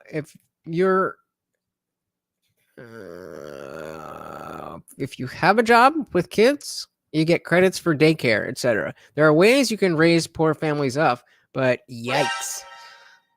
Saint Ronnie is a neocon. Fair enough. And Nick agrees. Market. They would talk about Ayn Rand, who to my mind is just a sociopath, just not to mention a terrible writer. But that's kind of empty too, this whole notion that some system is going to take care of us just doesn't work. I think we definitely need. There's a lot of things we need, and I hesitate to say to Englishmen that one of them is a rebirth of religion, but It's true. I mean, if we don't at least Here we go. Well, it has to be religion. It has to be religion. It has to be religion. Does it though? I promise you. I promise you.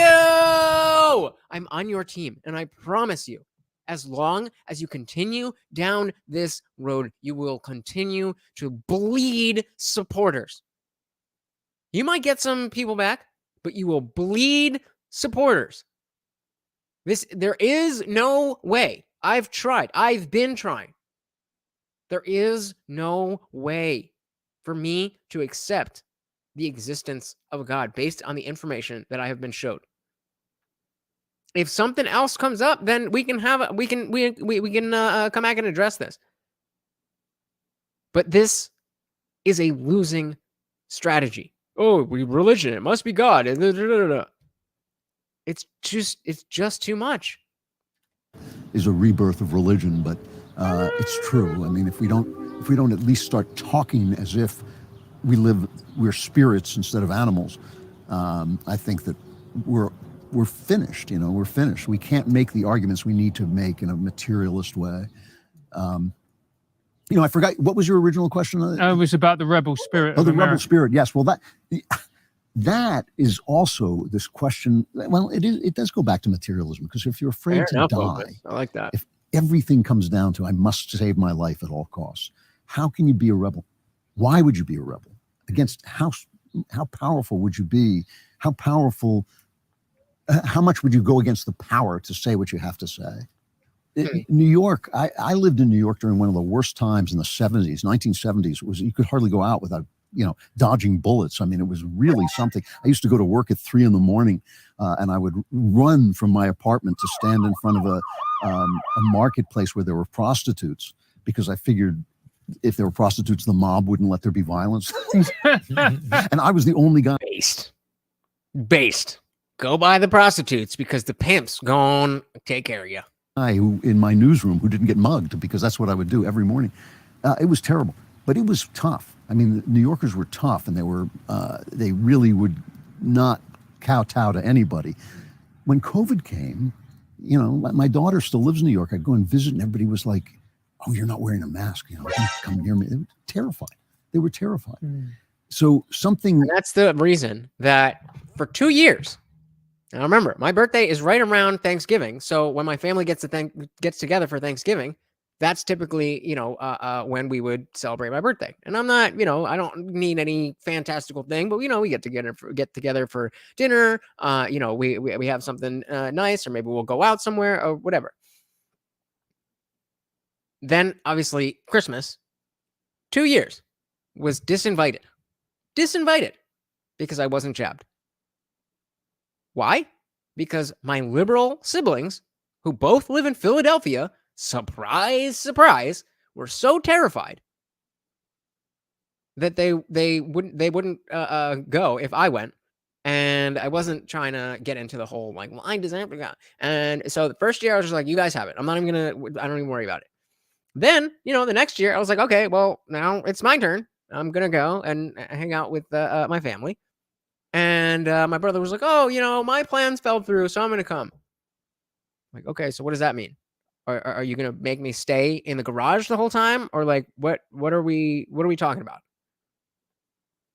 Wrong Indian. That has nothing that's irrelevant. I'm a ... Indian, not a... Maybe it's wealth, maybe it's too much wealth, maybe it's too much safety.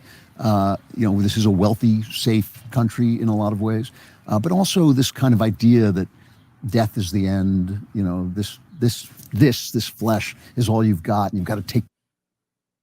How do you know it's not? How do you know it's not?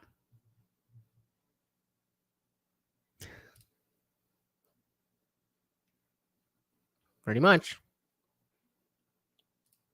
But he's talking about the negative of thinking that this is all we have. Let me ask you something. If you have even 2 of the same thing, would you value those things as much, more, or less than if you had only one of those things? Doesn't matter what it is. Let it be a cell phone, whether it be a cigarette or a vape, if you only have one, are you going to cherish that more or less than if you have two or an endless, eternal supply? So think about that as we're maybe it's wealth, maybe it's too much wealth, maybe it's too much safety. This is a wealthy, safe country in a lot of ways, but also this kind of idea that death is the end. This flesh is all you've got, and you've got to take care of it. Because now we can be so healthy for so long, we mustn't sacrifice all those wonderful years that we've got. I don't want to die. Nobody wants to die, but like that. You must believe. Yeah, but it's no big deal, because even if I do die, then I'm going to get eternal paradise. So whatever. I don't want to die. It might hurt for a second, but then I'm just going to be in paradise. So whatever. This life is just a test. It's just a waiting room. Life is not a waiting room.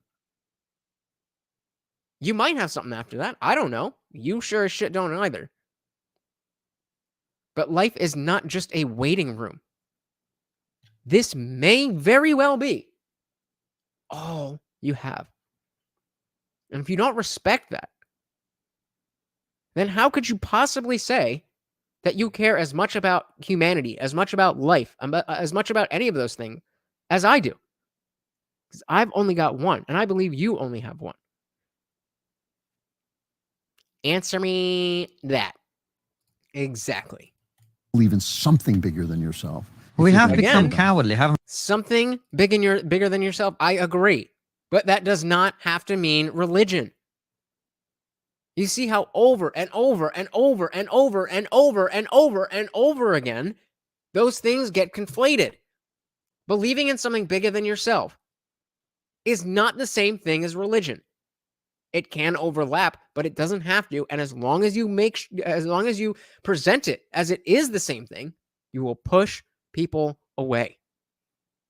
Opus said, I'm not entirely convinced that these intellectuals actually believe what they preach. What? You mean there's grifters out there? What? I don't believe it. But that's exactly why, we gotta look at this stuff with that type of skeptic perception. Because, they're well-spoken. Klavan's very well-spoken here. I mean, he may not be making great sense. But if you are willing to, if you just accept that, oh, he's part of the Daily Wire. Oh, he's older. Oh, he's this. Oh, he's that. Oh, I saw him on TV once. Oh, I saw him in a YouTube video. Therefore, I can believe what he says. Then that's just not a good way to live. Just not a good way to live. It's a surefire way to follow somebody who does not have your best interest at heart. I'm just saying I don't have that feeling. I believe in one life in this form, but more afterwards. Fair enough. If it was that kind of stream, I'd ask you, where did you get the information about the more? But we can leave that for another day. We're due for a religious, like going back through the atheist experience and all that stuff. We're due. So maybe not Wednesday, but certainly this week. We're going to get back into it. Zippy says, I tend to give parts and copies away. If I had two DCs, I would keep them both.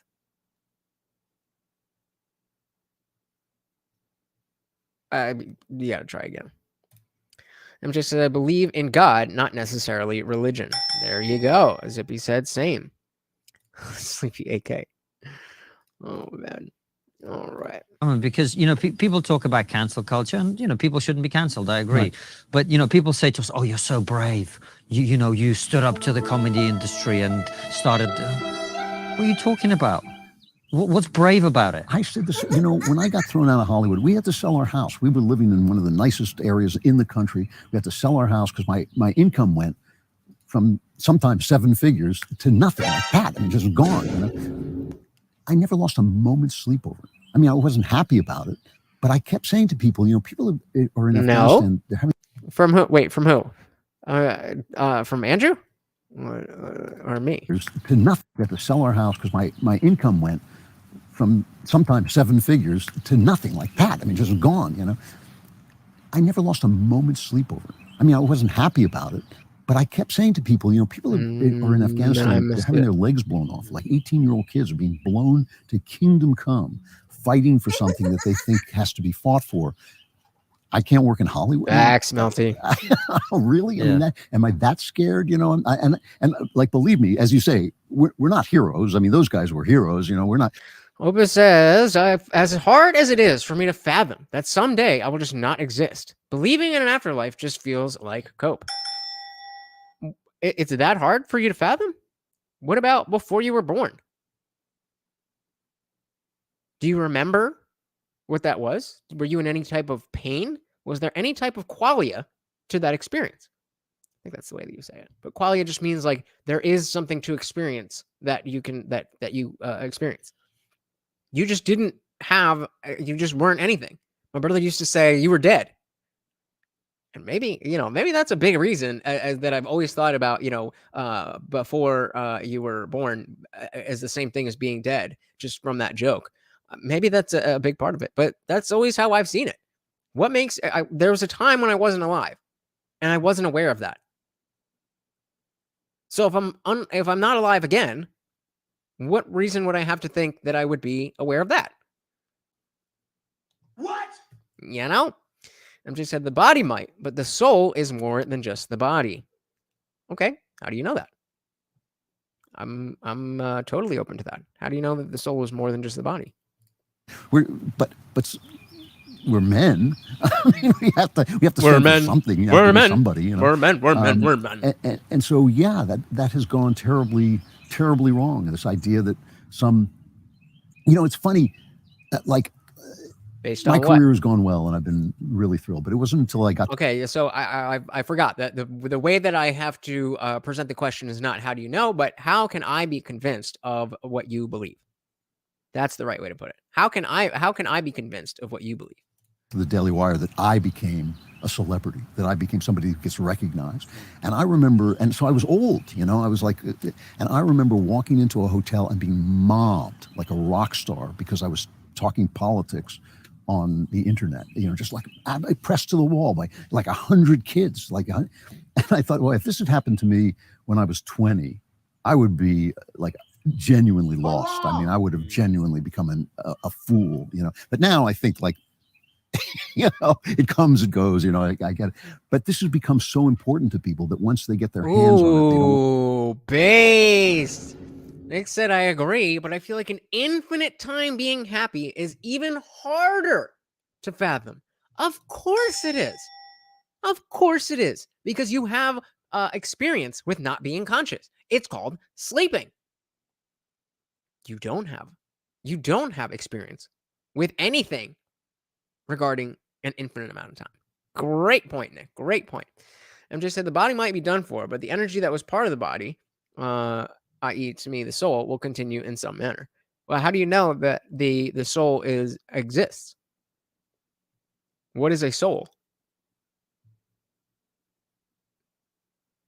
And if you're just saying that the soul is the energy that was part of your body, then yes, that energy will move on. But the invoking the word soul implies that there's a consciousness to it, so that it's your soul, not just the energy that was contained in your body and in your mind. This is what I mean, guys. These words don't mean anything. A soul. What is a soul? What is God? All of these things. Well, exactly. If it's the you, then that's not necessarily the energy, because there's a lot of energy going on in my fingers here, but this motion, this energy going through my hands is not me. That's not my soul. That energy, the energy that it takes for me to think of what I'm saying while I'm doing this, is not me. And that energy may exist in other ways, but that doesn't mean that I am going to remain in existence after my body dies. Soul is the you that makes you you, right? But again, if it's what makes you you, then you would then have to have the connecting piece of the soul exists and makes you you, Energy is never created or destroyed. So that energy is going to continue, but is the you part going to continue? Zippy said, we can't even figure out gravity yet. I mean, we got a pretty good handle on it, I think. Yeah, Nate, that was a good one, Nick. That was a good one. Yeah, that's where I'm going. The energy will change and the consciousness would be lost based on what we know about energy. Sorry. Want to let go of it, and they become afraid. Yeah. And the idea, oh my God, I might be canceled. And you see it, it's so pitiful. It breaks my heart to see people come out and say, something so obvious like a man can't become a woman, That somebody, I can't remember who it was, just said, J.K. Rowling is right. Within minutes, she apologized. Oh, I'm so sorry. That kind of Soviet show trial thing. Like, oh, I'm so sorry. I'm a sinner. Please. I comrade. Never apologize to the woke mob. Not because you may have done something wrong or not, but because they won't take it. They won't accept it, and they will just see you as a weak link and a target. Do not apologize to the woke mob. Hey, we got Veronica in the building. Welcome to the party. Glad to see ya. Veronica says the soul has to be the connectivity between the brain, the mind, and the spiritual world. Again, I tend to agree, but I don't really understand what that sentence means. So I don't necessarily accept that there is a difference between the brain and the mind. I don't necessarily understand if what you mean when you say soul or spiritual world are the same things that I understand to mean soul and spiritual world. And we just use these words. So we talk as if we're talking about the same thing. But what I think is a soul and what you think is a soul and what MJ thinks is a soul, we're using the same word, but we're talking about different things. Melted My Media says, as long as views are not pushed on me, I don't care where people think we go. It matters where we are now. That's fair. That's certainly a fair position to hold. But unfortunately, what people believe informs their actions. And if you believe that you cannot be hit by a bus, then what reason do you have to not just walk out into the middle of the street? If you don't believe that life here on Earth is the end of existence, what reason do you have to value it as much as someone who believes this is all we have? Just saying. I guess so. Oh, it says, honestly, I've spent a good portion of my life being envious of those of those with faith in the afterlife. Facts. Some of you do not understand. You cannot possibly have a desire that is stronger than a formerly religious atheist wanting to be able to have faith. I don't think you could possibly understand how badly some of us want that. And it's sad because obviously, we're all on the same team. But this muddy language creates division. And it's not good. Zippy said, I don't know. Soul could be particles and energy. It could be this, could be that, could be. I agree. It could be. There's separation between all of those things. Okay, what is it? Well, let's not get into talking about the differences of soul and so that's what I'm saying. There's absolutely a spiritual world, and there's a separation between the mind and the brain. Okay, how do you know that? That's fair. I didn't think of it like that. Gotcha, buddy. The brain to mind is like what air is to the physical world. Again, I'm not saying you're wrong. I'm asking, how do you know that? Exactly. I would love to be able to have faith. Life would be so easy. Going back to thinking that there's somebody just having a plan for my life and it's all predetermined by somebody who loves me. What could you not want about that? Yeah. You know when someone is really messed up because they take a screenshot of an apology and then pin it to their Twitter. Yeah, you have to zoom in. Yeah. That's the moment, you know. Oh, somebody's done they something. really fucked up. Yeah. Belief is not a choice. Belief is not a choice. I'm going to ask you to believe that I have another dog that you've never seen because I keep him in a cage upstairs. Go ahead and believe that.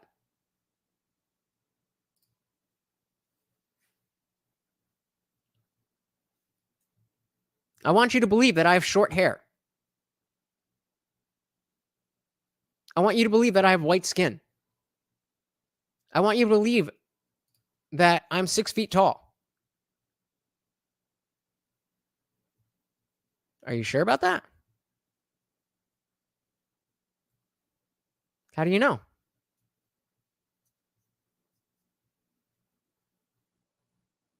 You don't.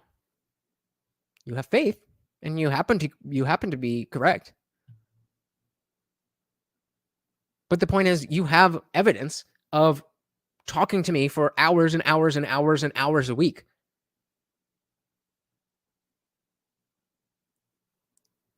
Come on, you're just coping. Come on, just like the point was, you said, why not believe? Why not believe? Because I can't. Belief is not a choice.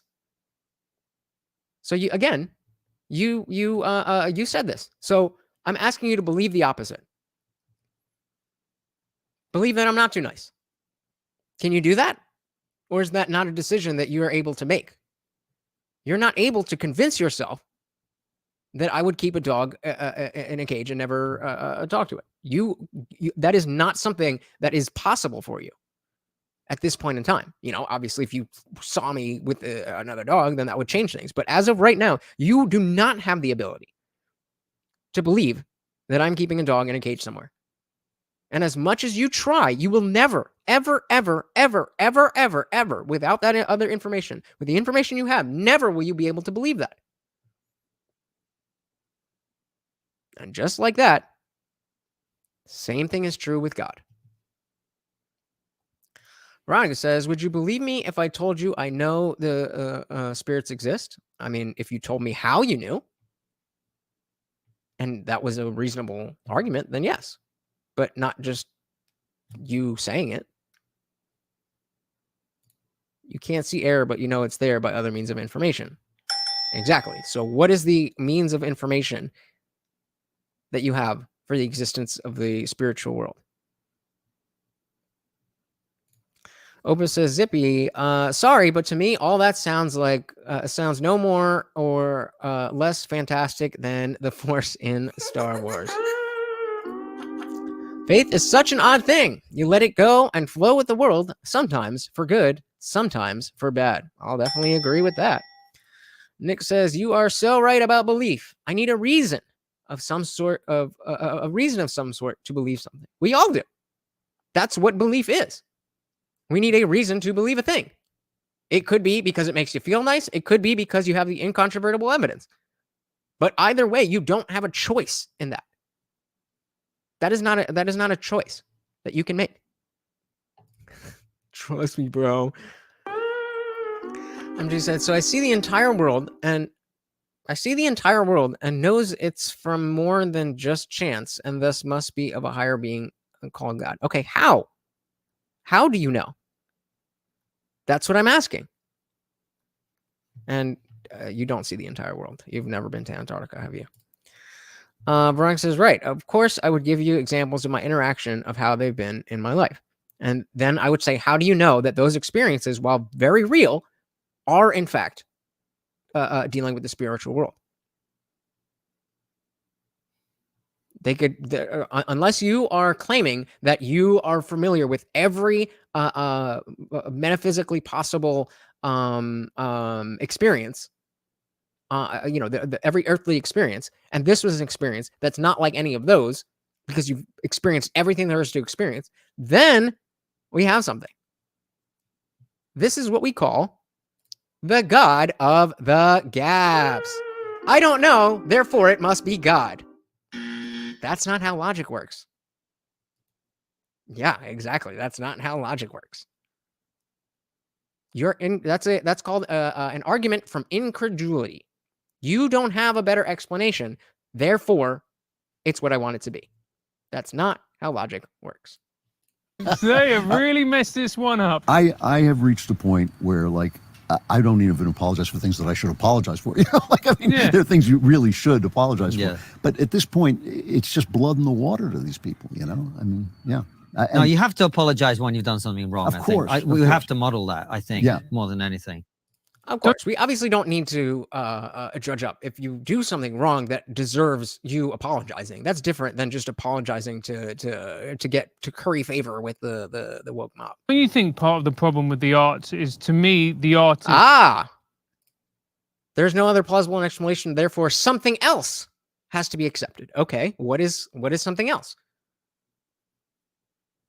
Yeah, how do you know it's not the vacuum of space? Yes, you cannot prove a negative either. You're just replacing words for other words. Yes, if there's no plausible explanation for something, there has to be there is a plausible explanation for everything. You just don't know what it is. The true artists are the rebels, and there's no rebellion anymore. If you think about the great writers, they were the rebels. The comedians were the rebels. The actors, who did we fall in love with? The Jimmy Deans, the Jack Nicholsons, the Marlon Brandos. These weren't people accepted by society. No, that's true. That's true. And they represented that force. Certainly, since the Romantic era, that was the idea of the artist. The artist was a special thing. He was, it almost was a replacement of the priest. No. You're misunderstanding. A vacuum is a vacuum. Vacuum is not nothing. There's nothing in the space of a vacuum, but a vacuum is a thing. You wouldn't have a word for it if it was nothing. So you can't prove what are you saying when you say you can't prove nothing exists? It means that something doesn't exist. You can't prove that because it doesn't exist. There's no evidence for its non-existence. That's like saying, prove to me that, easy, Russell's teapot. In the right around, I believe it was the 1800s, but it might have been the early 1900s. Bertrand Russell was really the first major public atheist, and he had a thought experiment about exactly what you're talking about, and it was called Russell's teapot. So in this thought experiment, I claim that there is a silver and gold-plated teapot orbiting Jupiter. Prove that that's not the case. What? You can't. You cannot prove a negative. But, rebellion, yes. There you go. But I don't think it's necessarily that rebellion is the key thing. I think it's freedom. It's freedom, because even a conservative, an artist who is writing for the conservative cause, a Trollope, say, somebody who is actually more, who likes the established things and the traditional things, he's got to be free to say that in exactly the way he means to say it. And so I don't require of an artist that he rebel, because first of all, rebellion now has become just virtue signaling. I mean, people rebel, like I said, they call themselves. Yeah, let's get into that. So, I agree with Zippy that it's difficult to accept that we don't know things, but we can just say, I don't know. And you can say that there's something else there and I don't know what it is. But to give it a name, now you are making a claim. And if you are making a claim, then you must substantiate that claim. Now, of course, you can have your own beliefs, but in the context of convincing other people, then what is it based on? Because you haven't, that's what I'm asking about, and you're not giving me anything. Yeah, so even in a vacuum, that's not nothing, that is a vacuum. And then, Opus gives us another example of the Russell's teapot.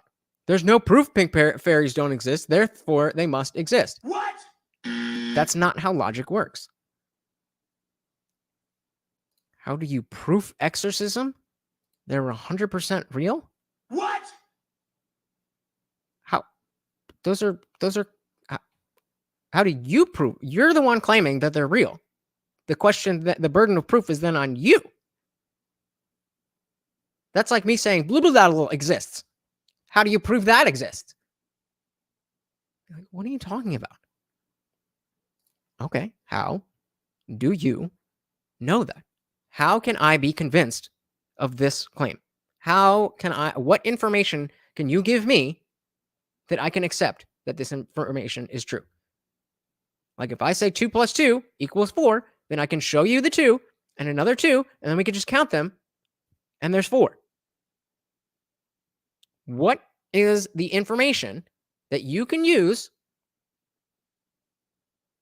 to prove what you are trying to prove? Okay, then what is it based on? MJ says, with the argument out of the afterlife, that there wasn't one. So we are saying that death is nothing. I'm saying I don't know, but it makes sense to me that there was a time when I didn't exist, and it was before I was born, and it was nothing that I experienced. So it makes sense that based on the only other time that I have experience of not being alive is not something that I can experience. And so Melty is saying that this is. This is a claim. So Melted Mind Media is taking this one step further than I am and saying there is black and no thought. I would ask him the same question. How do you know that? How do you know it's not heaven exactly as described in the Bible? You don't. And that's okay. We don't have to have the answer to everything. It was a rhetorical question. That's what I meant. They're 100%. Oh, okay. 100% real. So how can you disprove them? Well, if it's real, then you can't disprove it. I don't think they are, but it's not up to me to disprove things that I don't believe that exist. It's up to you to substantiate the claims that you made. I never said exorcisms don't exist. I never said that. I don't believe that they do, but I don't know. How would I know? You seem to know. So I'm asking you, you seem to have this information. What is this information that we can understand, whether it's about the spiritual world or the soul or the afterlife or any of these things? I just said, I would say there's no way for you to make, there is no way to make you believe with normal conversation. Well, then that's a good reason not to believe something. That is exactly why. No, I'm not requiring anything. I am PhD level experience in all field. Like, I mean, if you want to feel that you're the one making a claim. All I'm asking is how you know that thing is true. That's all I'm asking. I'm not asking for a PhD level of anything. If you said, I was sleeping one night and an angel came down and I saw it with my own eyes. Okay, now we're talking about things. You did make a claim. We're talking about the spirit world and the soul and the afterlife. Where is it?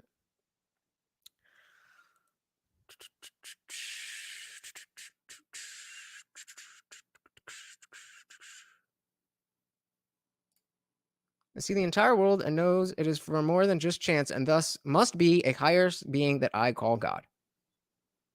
That is a claim. You made that claim, and all I'm asking is how do you know that? What is the information that you have that I can that you can transfer to me so that I can know that? Do you have a PhD in any of this shit? Then obviously I'm not asking for PhD level shit, am I? I'm just asking for anything. And it's okay that you don't have anything. Said, I believe that there's energy and it can't be made or destroyed. No, you said that energy is because energy can't be made or destroyed. That is proof of the soul. And seeing the world is not proof of anything. I can see the world too. Exactly. You can just say, I don't know. I don't have a good reason. I just think this because I think this. You're allowed to do that. But you don't have proof for it. And that's okay. But you don't have proof. This is the dogma. This is dogma. You don't have any reason to believe this, but you just believe it. That is what dogma is. You're being asked very, very basic, simple questions on it, and you're getting defensive. And, oh boy, you missed the conversation. Okay. I guess I'm dumb, and you have all the answers that you can't tell anybody. The resistance, but they're really the power. But I don't think rebellion is the thing I'm looking for. I'm looking for freedom. We were talking about J.K. Rowling. When I read, I'm not right. Just because you give answers doesn't mean that I'm going to accept them. If I, again, going back to the dog in the cage, I can give you answers on of why you should or should not believe that. I can give you all the reasons in the world why I have a dog locked up there, but you're not going to like those, and you're not going to believe them. Again, you're coping with this PhD shit. You're bringing that up. Nobody is talking about that. That's not true that there isn't anything. I never said there wasn't anything. I just said there wasn't God, and I don't know what that is. You guys are naming it the spiritual world. I don't know that that is a thing. I have multiple examples of what doesn't explain the things. If it doesn't explain it, then it doesn't explain it. I'm asking for what does explain it.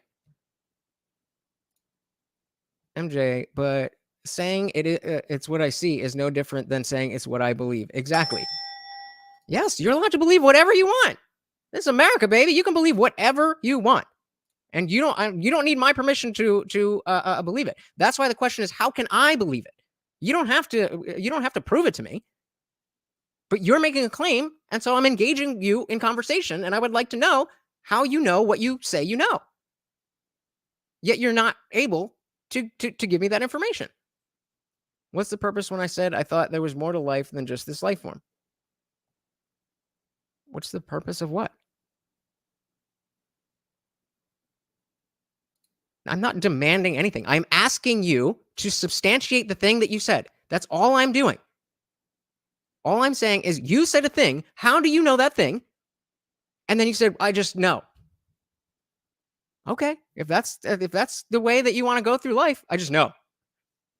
That's dogma. Go ahead and see how that works out. Child, so I didn't read all of the Harry Potter books, but I read a couple of them just to sample them because my kids were so into them. I thought, yeah, there's someone who is free with her creativity. She is being generous. She's just saying, I'm not. The point is to have an intellectual conversation with people so that we can understand our world better. If that's not what you're interested in doing, then you don't have to participate. Nobody's forcing you to be here. If you're not having fun, then you can just click off. This is a party where we come and talk about important things and try to figure out the reality of what's going on. That's what we're doing here. If you don't like that, that's totally fine.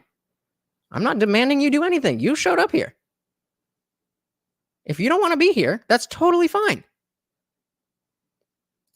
Absolutely, you can have can you have dogma without being absolute? What do you mean? Without the dogma being absolute? Or without you absolutely and fully believing the thing? Which do you mean by the question? Saving this for the next page. I'm throwing it on this page. I'm, that kind of liberty that you see in genuine artists. And I think it's liberty more than rebellion. I think it becomes rebellion because the minute power sees liberty, it seeks to crush it. So it becomes rebellion, so you have to stand where you're going to stand. But I think of Shakespeare sometimes, and sometimes the great movies that were made during the Hayes Office years, and they didn't necessarily rebel against the power. They subverted it by being free. They just subverted it by saying things. We're just going to skip ahead a little bit. We got two. Andrew, a couple of questions before we wrap up.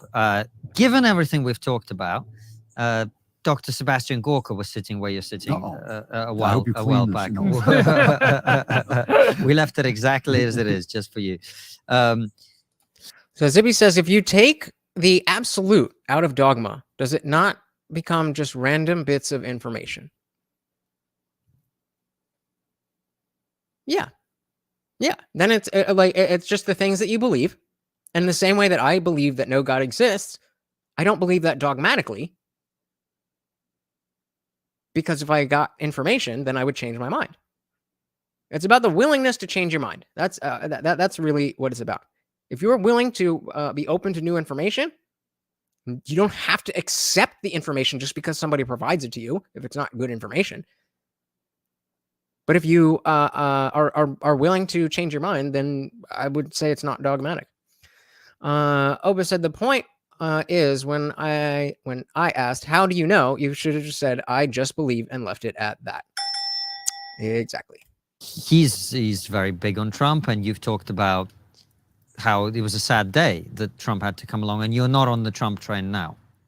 Yeah, that's right. I said from the very beginning, I think that the two, I have to say that I think they're all doing the same thing they did in 2016. They're all trying to, see like, I don't really know if Trump's going to be the guy, so maybe I should just not, say, I don't want to come down on either. I don't know if DeSantis is going to, whatever.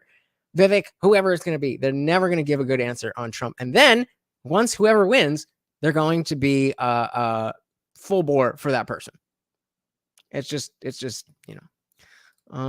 point is, just say, I just believe. Instead of going on about conservation of energy and vacuums and things of which, sorry, but I don't think you have a very rudimentary understanding of. TDS, AK has TDS. Why do you say that? Let's see. Two people who got Trump exactly right were me and Victor Davis Hanson. And I think I said it first, but Victor wrote a great book about it. so he wins. But but still, it was that he was a tragic figure from the start. And he was a tragic figure because the very things that made him great also made him wrong. And also were going to destroy him. I mean, that's what tragedy is. The things that made him worth seeing and worth supporting were ultimately going to destroy him. I think he lost that second election. I said he was going to. I knew he was going to about 2 years in, because we had reached a point where it took a loudmouth without many of the traits that we think of as common decency to say the simplest truth. I mean, that was the thing that was beautiful about Donald Trump. He would say things that could easily be interpreted as racist. He was not a racist. I don't think he was a racist at all. But he would say things that could easily be interpreted as racist because he didn't care if they called him racist. Based. So Zippy says, okay, so she is saying she believes as a personal absolute that does not push itself on others. Because it does not push itself on others, is it still dogma? Yes, it is, again, about the willingness to change your mind. If it's a personal absolute, then you're not willing to change your mind, and therefore you have a dogmatic belief. It's better if you're not pushing your dogmatic beliefs on other people. But yeah, why don't we get a dictionary definition for dogma? We've done it before, but oh Jesus, internet's gone. All right, well, then I'll pull it up on my phone. Let's see. Dogma. A principle. Okay, let's click. A principle or set of principles laid down by an authority as incontrovertibly true. Incontrovertibly true. So you can be the authority. A government can be the authority. A teacher can be the authority. It doesn't matter who the authority is, but there is some authority that is giving down a principle or a set of principles, and they are incontrovertibly true. That means that it's not up for debate. There is no way that it could be anything different. This is this. This is the spiritual world. This is your soul. This is God. This is whatever it is. Yeah. So it has to do with your willingness to change your own mind. Yeah, I haven't really. I mean, I've noticed that they've moved away from talking about Trump as much as they can, but I didn't know that they were that opposition like that. You know what I mean? MJ says, I did say at the start what I believed, was asked to explain, then decided this forum isn't adequate to discuss further, but pushed back about being asked to explain myself. Yeah, okay. If this isn't, if you typing isn't the best way, then you typing is the best. That's totally fine. Nobody, guys, we're all just hanging out. Chill out. It's cool. It's fine. It's just a conversation. Nobody can hurt you. Nothing's going to go wrong. We're all going to be fine. He also treated people badly.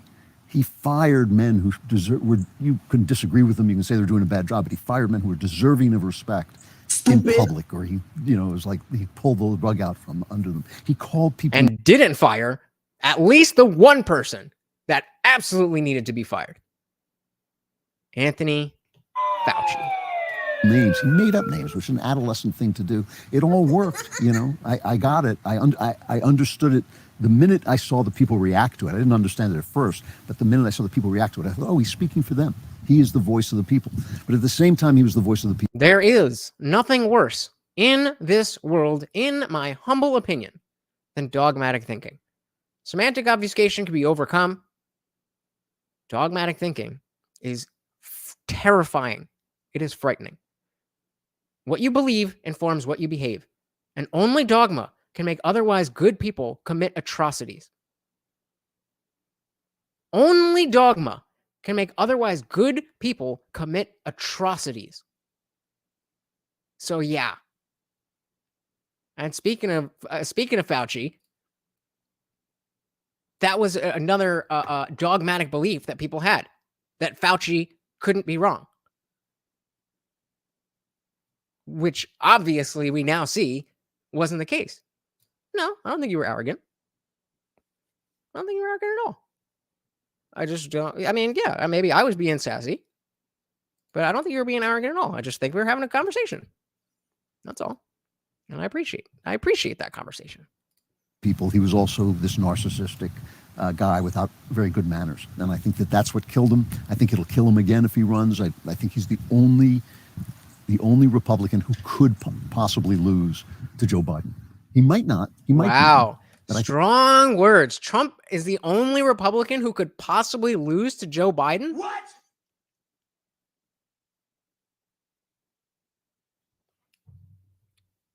I might agree with that. Shit, I think I agree with that. Let me hear what he said right before that. I think it'll kill him again if he runs. I think he's the only Republican who could possibly lose to Joe Biden. Originally, I was like, hell no. But I'm inclined to agree, because so much of the middle is super anti-Trump because of the media. And he already lost to Biden once, whether that was, no. But he lost to Biden once. I think any other Republican, because Democrats are so disillusioned with Biden, yeah, I think that's true. Dogma deserves sass, and declaring that anything is not open to be proven wrong is bad, bad, bad. Comment of the night. Opus gets the comment of the night.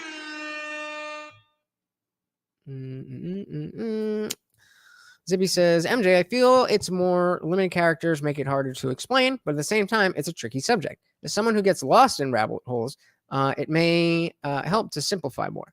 I can half see Trump losing to Biden. I do like DeSantis more. Me too. But it all depends on the polls. I don't know. I don't necessarily think that the polls are good, a good indication. I think it's going to be more about what the candidates actually do on their way to the primary and general elections. He might not. He might beat him, but I think he's the only one who could lose to him. So you a DeSantis guy? Yeah, I like DeSantis. He hasn't been tested on the national scene, but I really like his fighting attitude. And as Gorka will tell you, he wouldn't exist if it weren't for Trump.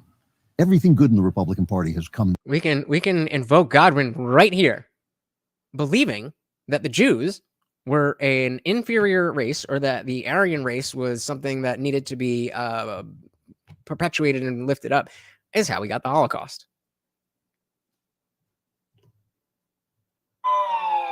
No PhD necessary. Down from Trump.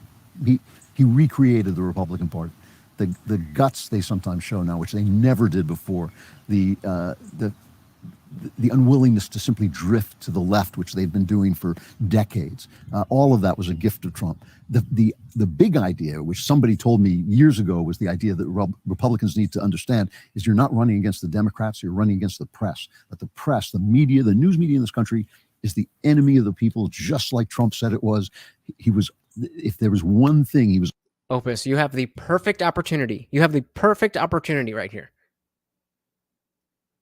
I want to see if you're going to give the right answer. But you have the perfect opportunity right here.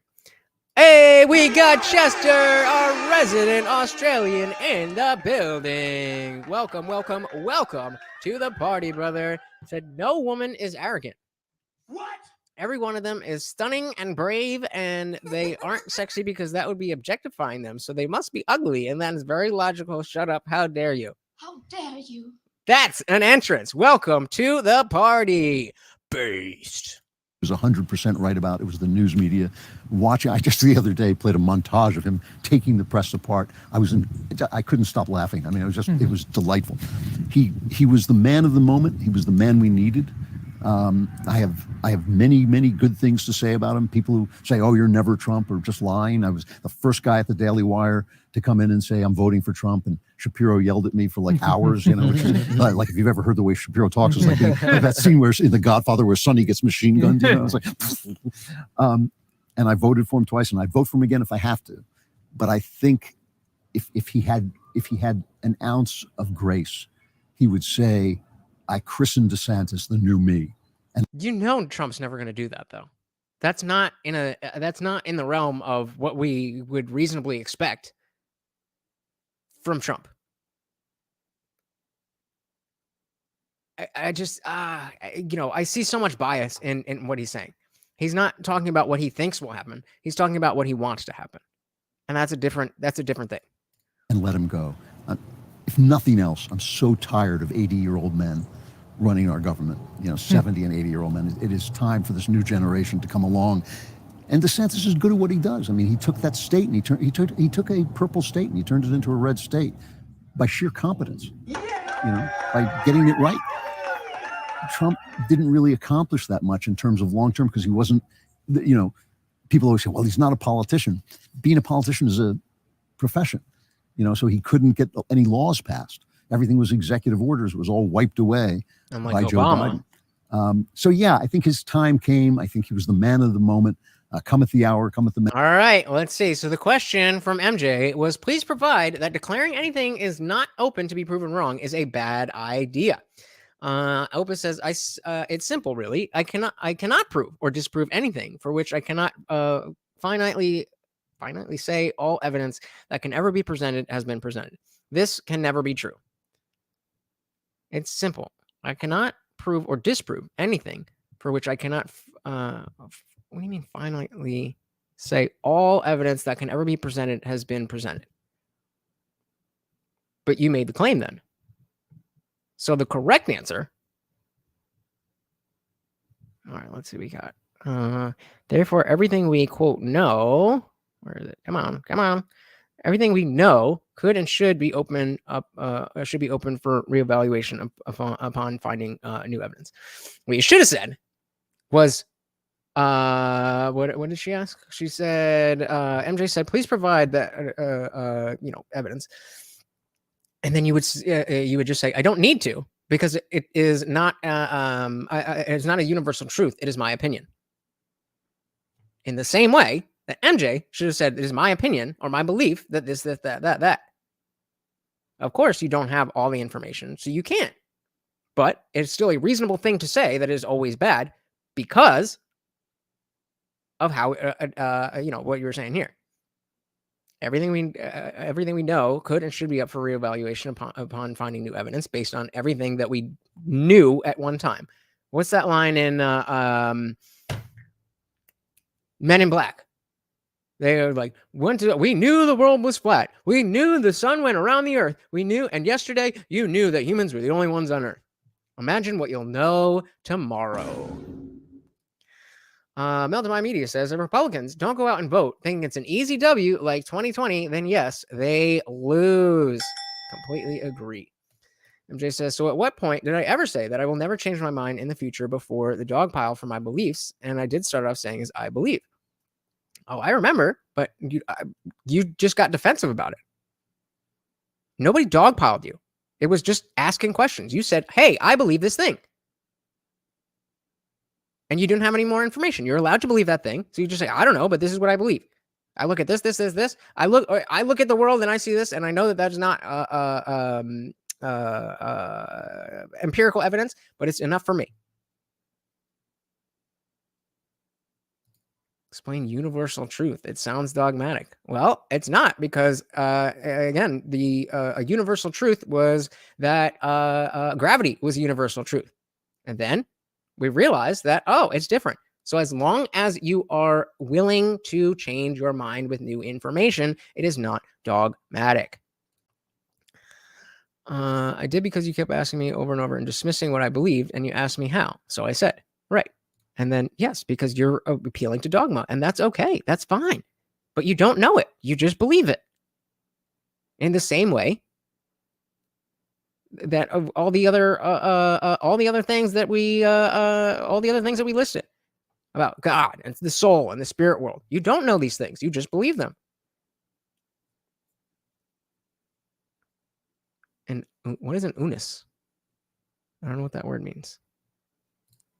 Is it almost like using what does that mean? Is it almost like using racists? You don't have the 200 character defense there. I don't know what the hell this means. Man, he was a gift. I always say he was a godsend, but so was King Saul. After a while, your time runs out. He was a godsend. He was the man of the moment, and I think that moment is past. And if the Republic, how is it like calling someone racist?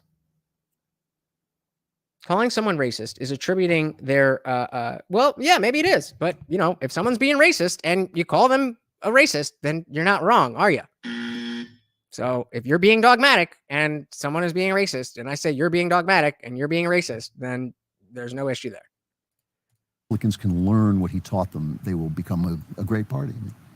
Unless you don't think that anyone could be racist. We racist. do our usual last question is, I've talked about how what we need is a post-woke world, because wokeness is crazy, we all know.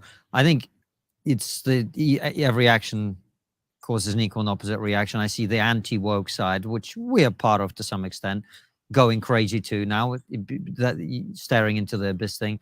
And yeah, we were talking about Ben Shapiro and his local do something about men wearing dresses, and people like Matt Walsh and Michael Knowles calling for the end of transgender ideology altogether.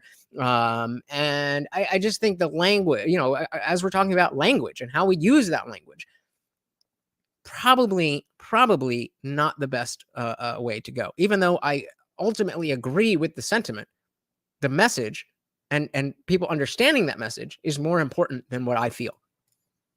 We need to move beyond that. Do you have a vision for how we do that? I do. You won't like okay. it. Okay. Oh, no. Go to church?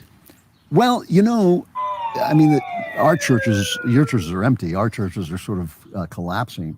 But we should make new ones. We need to make new ones. We need to make churches. We need to gather in our homes together as they did at first and talk about what it means for there to be a God. Because here's the thing. There actually is a God. It doesn't matter whether you believe it or not. There actually is one. Life, even the things you believe in, only make sense if there's a God. If there's the only leap of...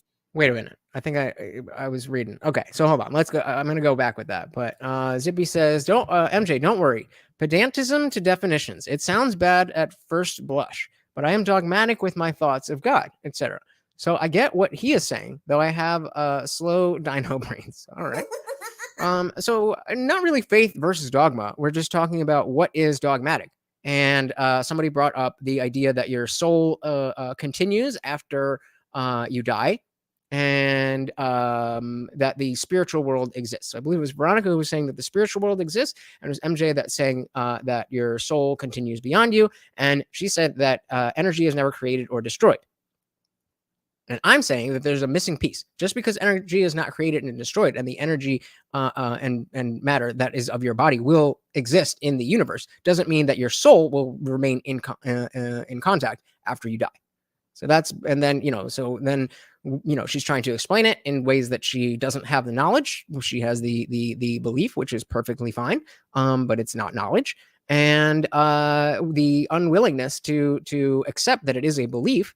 And that that it can't be that I am not allowed to not accept her position is seemingly dogmatic. Jay says dogma characterized by or given to the expression of really dogmatic implies being unduly and offensively positive in laying down principles and expressing opinions. Yeah. I said I believe that, not that it was a fact to anyone else. Right, but then I asked you how you knew, and you don't. So when I asked you how you knew, you can just say, I don't know. I just believe. That's what Opus said 15 minutes ago. There's a difference between knowledge and belief. You're allowed to believe whatever you want. But if you're saying you know something, and I'm asking you, how can I know that too? Then that shouldn't be offensive to you. If I tell you, hey, YouTube is gonna start blocking ad blockers. And I say, how do you know that? And you say, well, it's what I believe. I don't know. Okay, that's fine for you to believe that. But if you don't have the information, the evidence behind that, oh, I saw it in a press release. Oh, I saw it on this person. Then what are we talking about? Chester said the second law of the thermodynamics shall not be invoked as an argument for the soul, Jesus or someone. This discussion is spiraling. Maybe we should move on. MJ, I think you were taking in my use of dogma as a slur, and I don't think that's the case. Correct, sir. Okay, then you are setting someone up with that direction. I'm just asking questions. I'm just asking a question. If you say, I know this thing, and I say, how do you know that thing? That is not me setting anyone up. That is a conversation. Of faith I ever took, the only leap of faith I ever took, was to say it's better to give a beggar bread than it is to torture a child to death. What? You can't make that case without God. That case, once you believe that, you believe in God. Once you believe that there is some level above us that our actions refer to, right? Because what you're saying when you're saying something. Okay, but how do you know that that's not? First of all, how do you know that that's Yahweh? How do you know that's not Allah? How do you know that that's not the Buddha or anything else?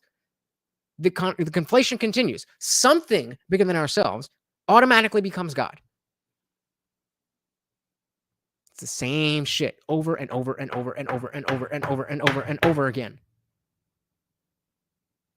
This is the same thing as liberals not being able to answer what is a woman. Except it's worse because the question's been around for a lot longer. Something is good, as you're saying, there is some place where there is good and bad, and our actions speak that.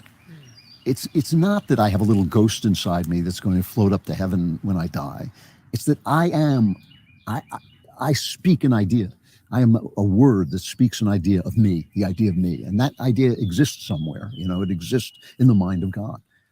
He's saying you cannot come to the conclusion that it's better to give a beggar bread than to torture a man to death without God.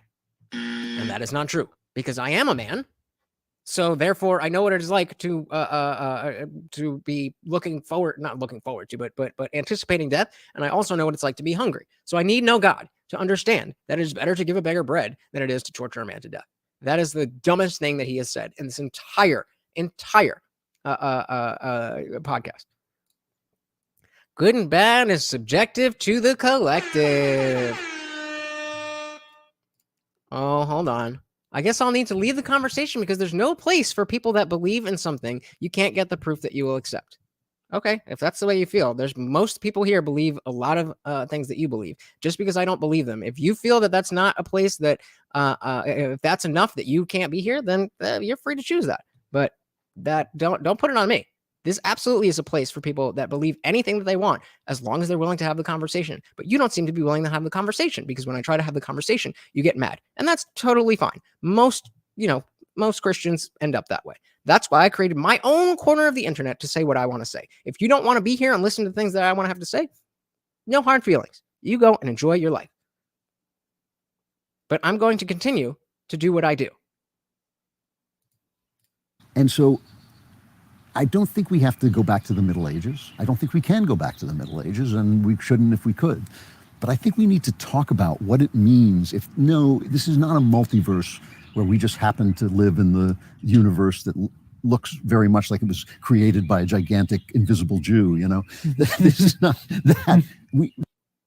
Okay, this is not fair at all. It's demeaning that I don't believe something that you believe in. Is it demeaning for you not to believe in Russell's teapot? How come you get to have your beliefs, but I don't get to have my beliefs? That is what's demeaning. You get to have your right, and it doesn't have to be backed up by anything. But when I have things that I think, I'm not allowed to think them. Otherwise, it's demeaning.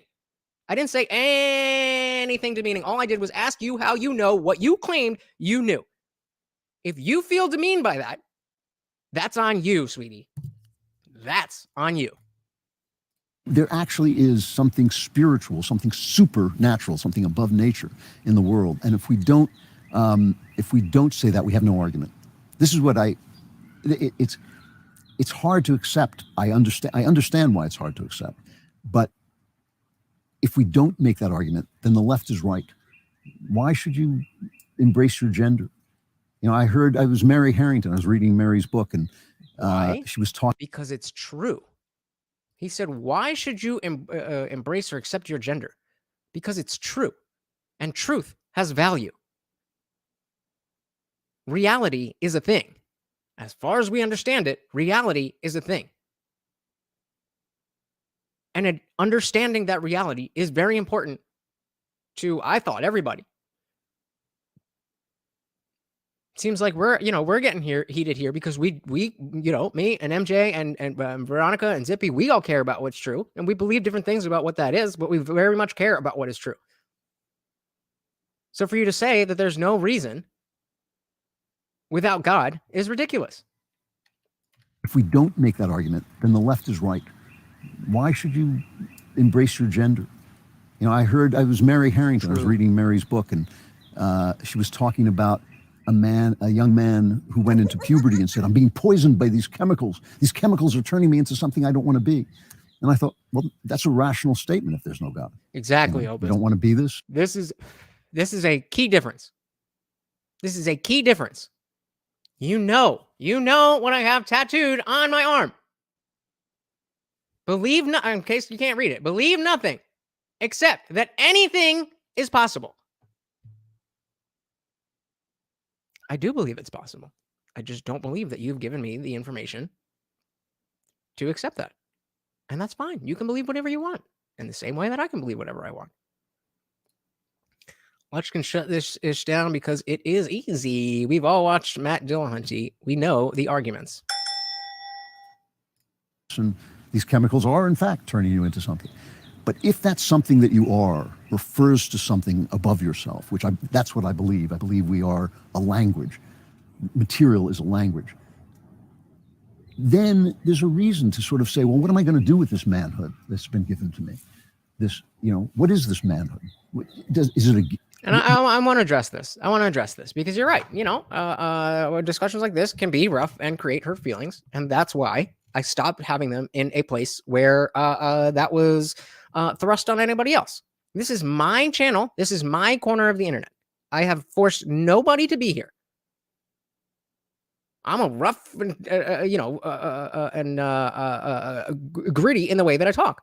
I know that, and y'all know that because you watch me a lot. And it's funny how you love it when it's going down on the video or somebody else in the chat, but then you say something and you expect special treatment. Sorry, we're all equal here. So if you can't handle being an equal, then see your way out. What if it's a gift? What if it has obligations? What if I have an obligation to open the door for my wife, even though she's perfectly capable of opening the door for herself? What if I have an obligation to throw myself in front of her if there's danger? What does it mean to be a man? What does it mean to be a woman? What are the sacrifices I'm willing to make to be that person? You cannot make that argument. All right. You know what?